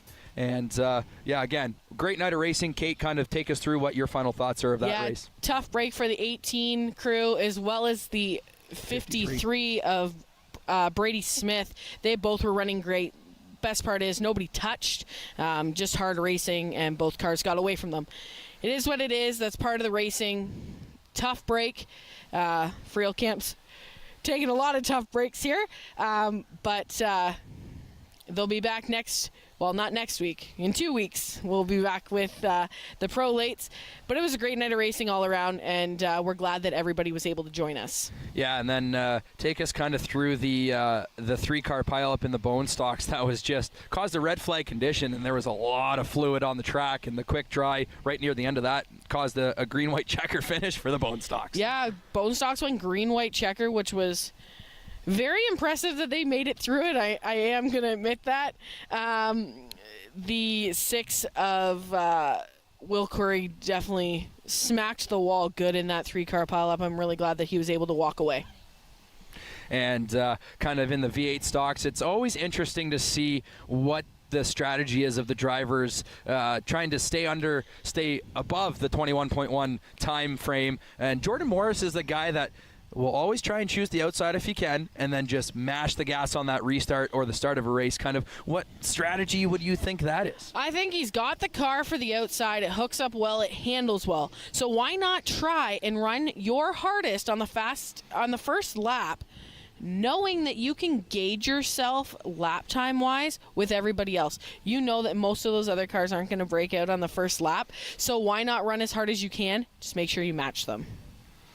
All right, and again, next week, stock night, bone stock, V8 stock, super stock, King of the Hill, second installment, and we'll be back. I believe you'll be back up here with Chris Soares, and I believe Jeremy in the pits. Nonetheless, thanks to all our staff here, the volunteers that do the camera crew, and the producers in the truck. Thanks a lot. For myself, Kyle Friel, Kate Friel, and Jeremy McGrady down in the pits, we thank you for joining us, and we'll see you next time.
Our opening contest tonight, the Drifters versus Bryce Hanson and Jesse Loon.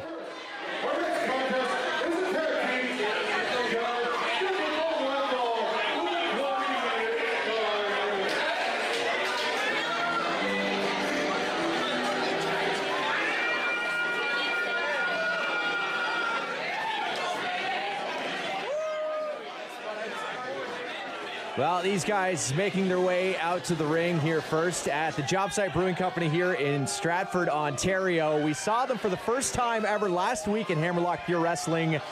And what an impact they made. It's the Drifters, Wade Allen up front, Isaiah Cross in the back. All business once again this week, Mark. They're not here for the fans' love. They are here to collect a check and maybe whoop a butt or two in the meantime. You know what's going to happen? The size of these two men. We saw what they brought to Books and Looks last week. Just two different types of power on display here and just so effective. Look at the size of Isaiah Cross. Both men, as you mentioned, just different. You can't teach power. And here we go, Bryce Hansen making his way to the ring. Now, this match all came about because last week, you know, of course, Bryce Hansen making the save after the Drifters decided to pick the bones, if you will, after the match. Absolutely. Sometimes helping somebody else comes with a price, and we'll see if Bryce Hansen can pay it tonight. The young lion bringing a chair into the ring, or outside the ring. Oh, I see. Matching the size of the gigantic Isaiah Cross.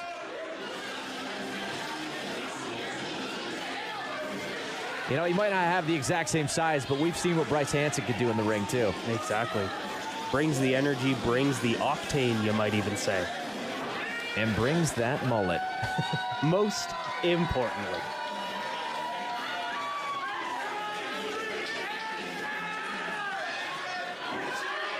Crowd loves him now. Bryce Hansen's regular tag team partner, Chili Brown of High Octane, not in Stratford this week, so he had to call upon the hometown boy here. Do a little improvisation and having a little bit of a one-night-only tag team partner. And why not get somebody from Stratford, Ontario himself? It's Jesse Loon. You know, I think Jesse Loon gained some respect last week of his hometown crowd here. I think the boos actually turned into Loon chants here now. Yeah, at first they were saying Boone, then by the end of it, definitely saying Loon. Jesse Loon getting the crowd behind him, ready to bring it to the Drifters. And it'd be interesting to see how him and Bryce Hansen work together here as a first-time tag team. Look to be in good spirits to start the night. Time will tell how it ends. You have to think, though, that definitely gives the Drifters the advantage going into this match.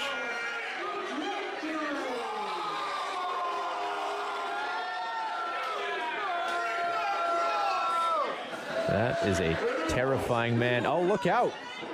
Can you show that on TV? I guess you can.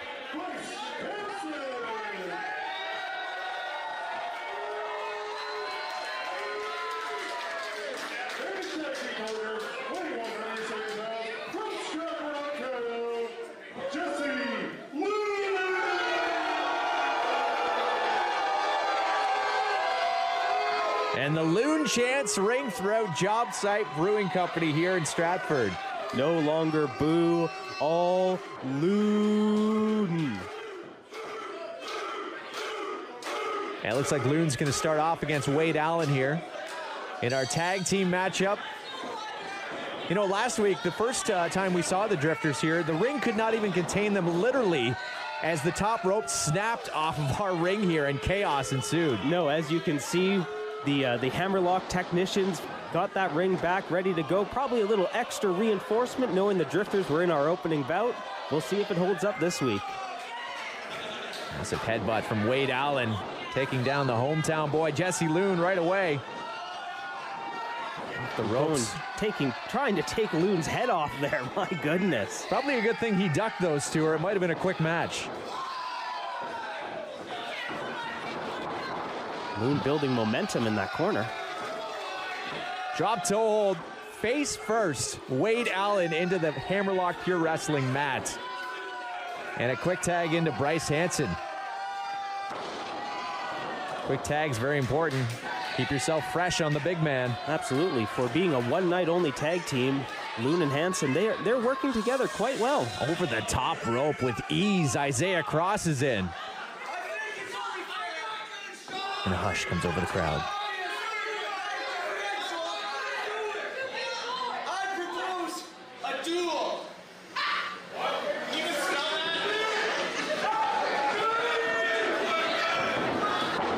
We've got a duel of sorts here. Oh, okay. A classic duel. Paces to the corner. Turn around. And looks the like old shoulder tackle standoff. Here we go. Good for Bryce Hanson to be able to stand up to that. Holding his own against the big man. Drop kick, nip up. Hanson firing up and takes the big man down, chopping down that big redwood. Call Bryce Hanson the axe because that big redwood is down. The flowing locks coming down head first there with a headbutt. And a tag to Loon. We've never seen Isaiah Cross controlled like this. How long can they do it, though, is the question. Yeah, oh, there we go. Power of Isaiah Cross saying no thank you, being able to cut through both of those men.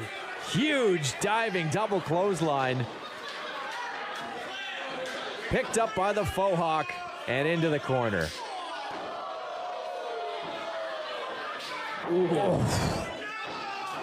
Massive chop across the chest of Jesse Loon. He doesn't want any more of those. And Loon just throwing himself at Cross, and Cross saying no thanks. He's going to try and suplex the big man. Not sure this is the best strategy. Definitely a bold one. And reversed. Down to the mat goes Jesse Loon. Huge suplex. And down with ease, I might add. Cross into the corner, and Wade Allen is back in.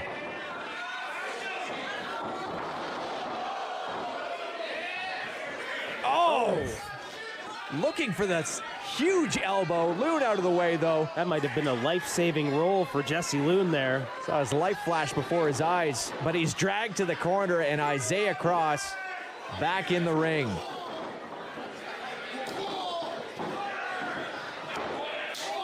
Thank you for joining us at Job Site Brewing Company, Hammerlock Pure Wrestling, bringing back the golden age of professional wrestling.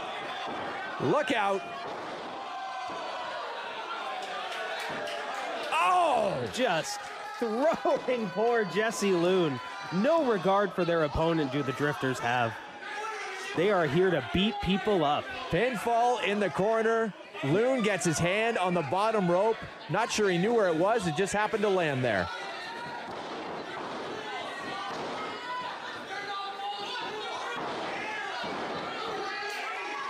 The Drifters, as we mentioned, they do it for the money, but I think they enjoy hurting people too. It sure seems that way. Hurting people and the ring. Loon up now, another tag team maneuver. Goodness. Thrown onto the shoulders. His head's almost touching the roof of the Job Site Brewing Company. Loon rolls through. 2. Ooh, so close, but only 2. There's the 2 count.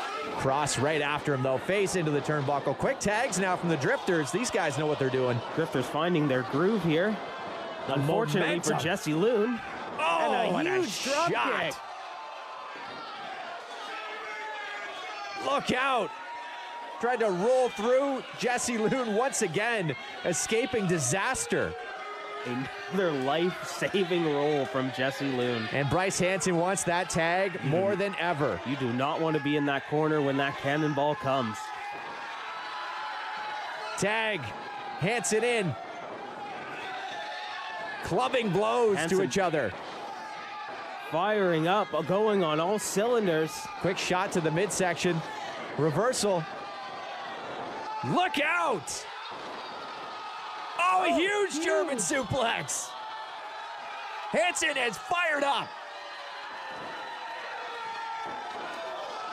Might want to look out from behind. Oh! Cross is there to shut it down just as soon as Hanson got that momentum. Jesse Loon thrown through the middle rope. How is Hanson even to his feet?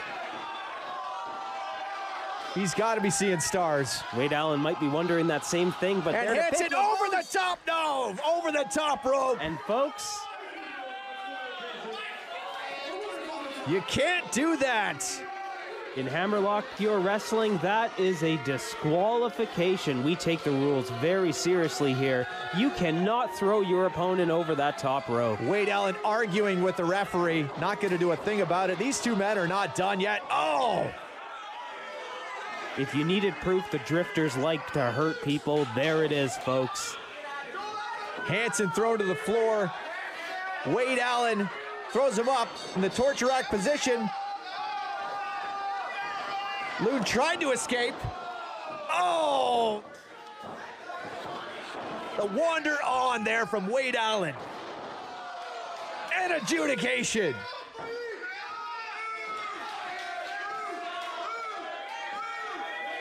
The drifters absolutely destroying Jesse Loon. Bryce Hansen has not got up from the floor on the outside, which caused the disqualification. Domination in its purest form.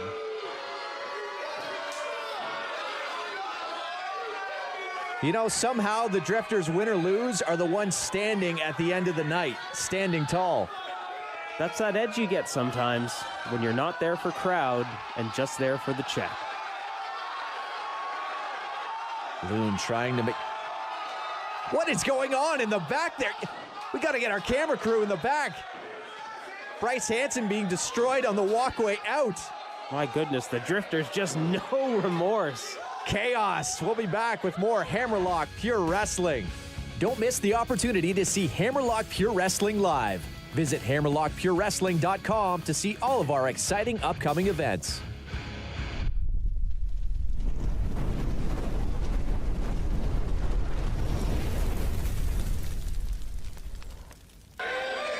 Well, this one should be interesting. We have a couple different weight classes, you might put it, in this match here. Little mismatched from the weight class, but as we know in wrestling, that doesn't mean much because everybody brings their own je ne sais quoi to the ring, you might say. The lights have gone out at Job Site Brewing Company in Stratford.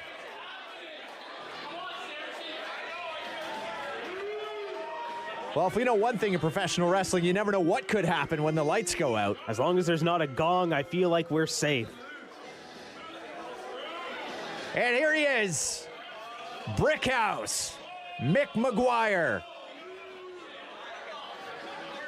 In the face of a fan already. That man's got a smile on his face, maybe because he's had a few too many Job Site Brewing Company drinks here, because I don't think I'd be getting in the face of Brickhouse Mick McGuire. Absolutely not. The Brickhouse is all action tonight.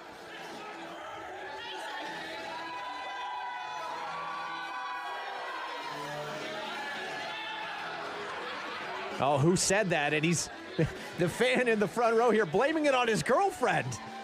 He doesn't want any of Mick McGuire either. Absolutely not. I mean, deflection is deflection, but I wouldn't want to meet him in a dark alley. Oh, the classic. Go for the high five. Not so much. No, thank you, says Mick. I'm here to do one thing and one thing only. That is hurt people. Some fans trying to give Mick McGuire the business here. Seems very unfazed. Yes, very stone-faced, ready for action is the Brickhouse Mick McGuire. Could be an Anderson brother. Absolutely. He's got the stone face for it. And the chant starting already. Crowd showing what they think of him. Almost like the bull he is here, getting ready to go in the middle of the ring here in Hammerlock Pure Wrestling. And I imagine we may get a different reaction from our fans. As the smartest man in Hammerlock Pure Wrestling, one half of Books and Looks, coming here to educate the Job Site Brewing Company. The man with the moves, charisma for days, it's Michael Grayson.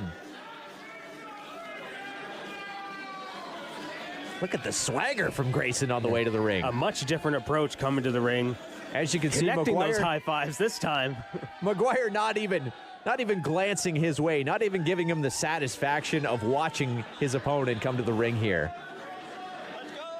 Guns to the camera, let's go, says Michael Grayson.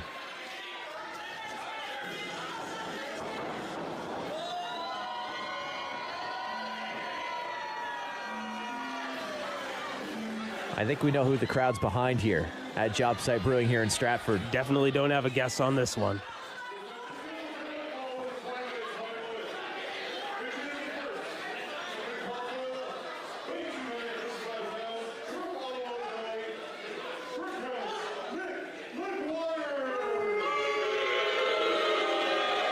Well, he didn't make any friends on the way to the ring. I don't really think Mick McGuire cares, though.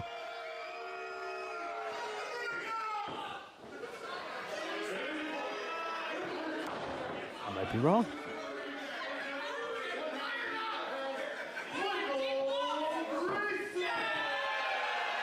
And once again, crowd fired up for Michael Grayson. Hugs for our ring announcer, Sean Bates.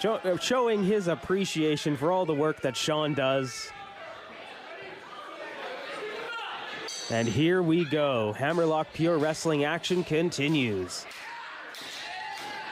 Maybe a mix of styles. Definitely a mix of weight class here. Mick, close to 250. I imagine we will see why he is called the Brick House. Michael Grayson coming in around 180. Now, I'm not great at math, but that looks to be about a 70-pound difference here in this matchup. And we're seeing the power of Mick McGuire kick off the match right now. If Michael Grayson wants that win, the power game is definitely one you don't want to play.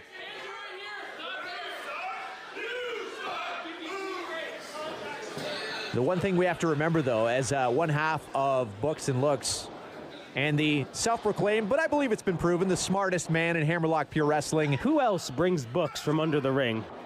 He knows what he's doing. A sure student of the game, the student, the teacher, he's everything. He may be able to outsmart Brickhouse Mick McGuire. I think that's the key to victory in this match. Mick shaking on that one, wasn't quite sure, didn't expect that from Grayson.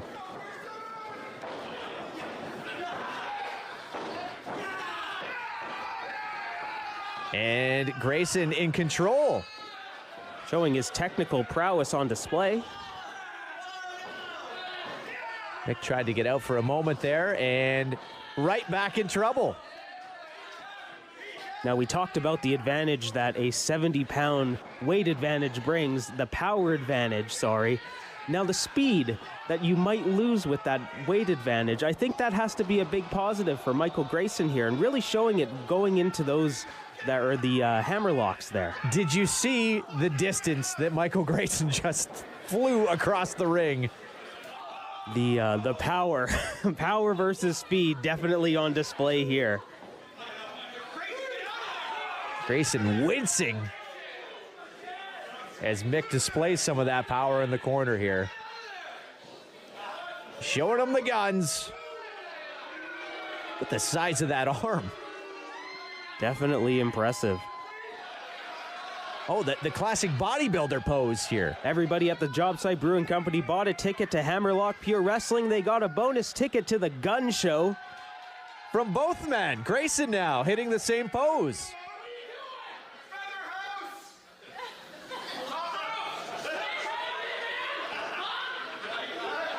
And a test of strength, maybe not the best idea for Grayson. We will see. That pose might prove to be an error on Michael Grayson's part. Oh, look out, look out. He is firing up. Kiss the guns for good luck as he walks into a test of strength. Believing in his own biceps. Here we go, test of strength. You know, believing in yourself is half the battle, isn't it? Absolutely. A struggle and in that the middle of belief the might ring. prove to be well met. Grayson holding his own early in this match Very with the impressive. powerhouse. Cross body takes down Mick. 1, 2. No, just one count. Mick not letting it get any further than that.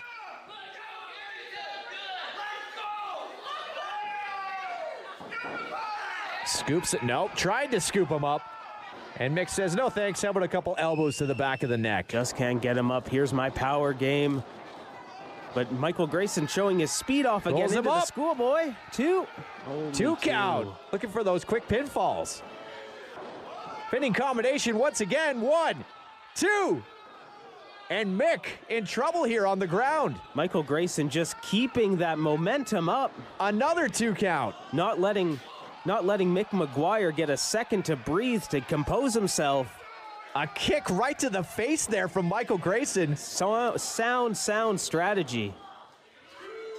When all else fails, kick him in the face. Ain't pretty, but it sure can be effective. The stomp in the corner now. allowing Mick McGuire to catch his breath a little too long. You mentioned earlier could be an Anderson with that spine buster mark. I think you might be right. Massive spine buster. And you can see the effect it had on Michael Grayson. Stopping all of that momentum in its tracks. Michael Grayson felt every one of those 70 pounds more than his weight when he stepped across the chest right there.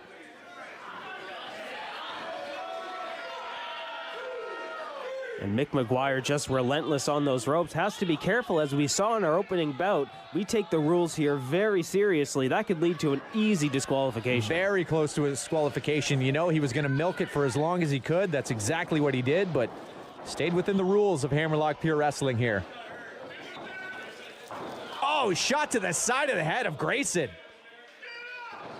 That's got to be it, too. Grayson. Little bit of life left in Michael Grayson after being kicked in the head. Glassy eye look, though, as he kicked out of that one. Club to the back of the neck. Power on full display. And look at that, scooping just him right from strong-arming the him ground. into a gut buster. Oh. 1, 2. And Grayson still able to kick out.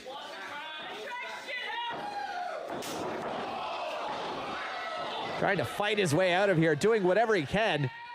This time goes for the scoop slam once again. No. That might just be instinct kicking in on Grayson's part.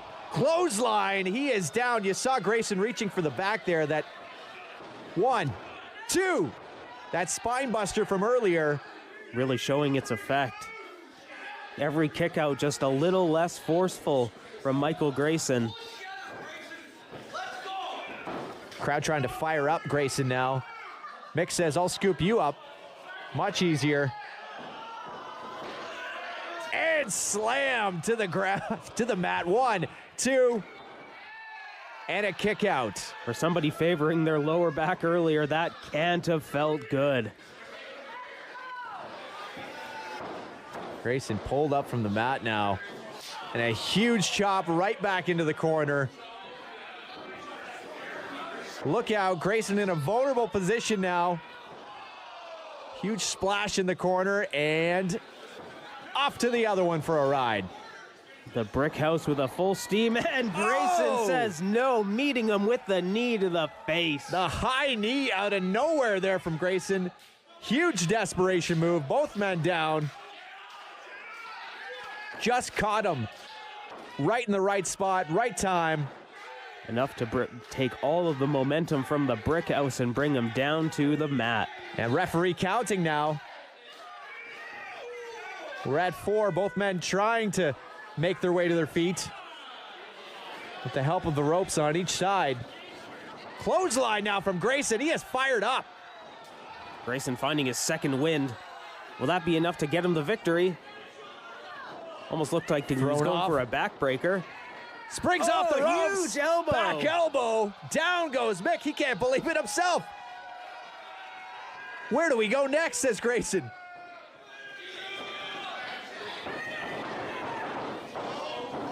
Oh, he drops him. 1, 2. And the kick out. Close. That was 2.99. Almost looked like a regal cutter from Michael Grayson there.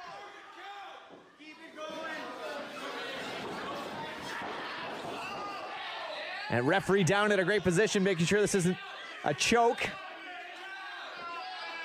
Very important that that arm is under the chin. Michael Grayson needs to be careful. Mick McGuire in a tough spot here. He's miles from the ropes. Almost looks like Mick McGuire's fading. Looked like he almost went for a tap there, but told the referee, no, he's still good. Grabs the rope. Makes it to that bottom rope. Michael Grayson has to let go of that hold. And you see the disappointment in the front row here at Job Site Brewing. They thought Michael Grayson had it. But will that be enough to stop the momentum of Mick McGuire and bring that victory home? Up to the second rope. Caught by McGuire. There's my answer. It is nope. And a huge fall-away slam.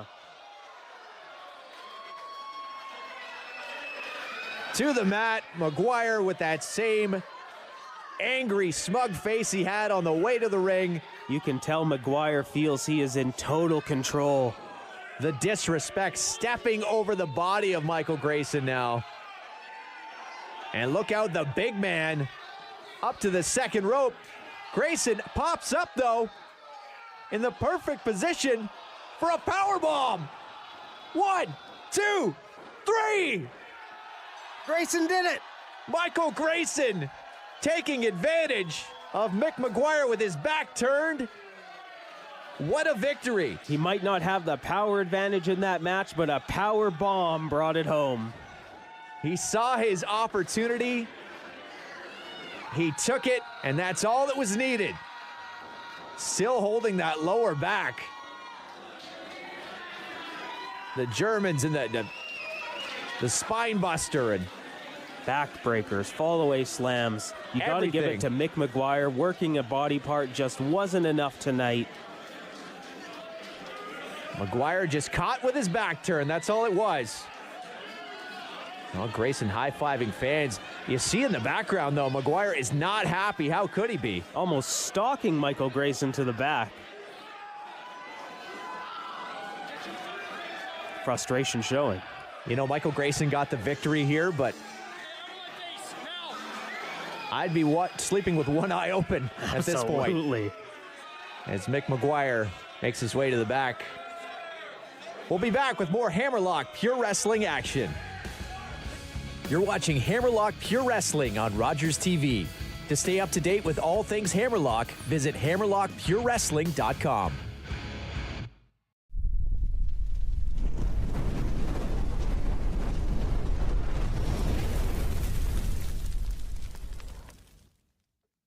Time for our main event, a number one contenders match. Vikram Prasher versus Brian White. This is contest is your main event for the evening, and it is the number one contention for the Hammerlock Pure Wrestling Championship. It's going for one fall with a 20-minute time limit. Well, the stakes are as high as they can be without it being a title match. That being the number one contenders match here. Who's going to face Rodney Matthews, the Hammerlock Pure Wrestling World Champion? Took the words right out of my mouth, Mark. It might not be a championship like you said, but winning that number one contendership, that puts you in line. You are next, ready to win the gold. And this man wanting to get right there at the top in the title picture. It's the Punjabi prodigy, Vikram Prasher. Prasher bringing nothing but swagger to the ring with him. Absolutely loves soaking in the booze. I think it actually fuels him. Checking the top rope. Maybe that's because of the top rope disaster we had in the past year last week in Hammerlock Pure Wrestling. You know, better safe than sorry, especially with stakes this high.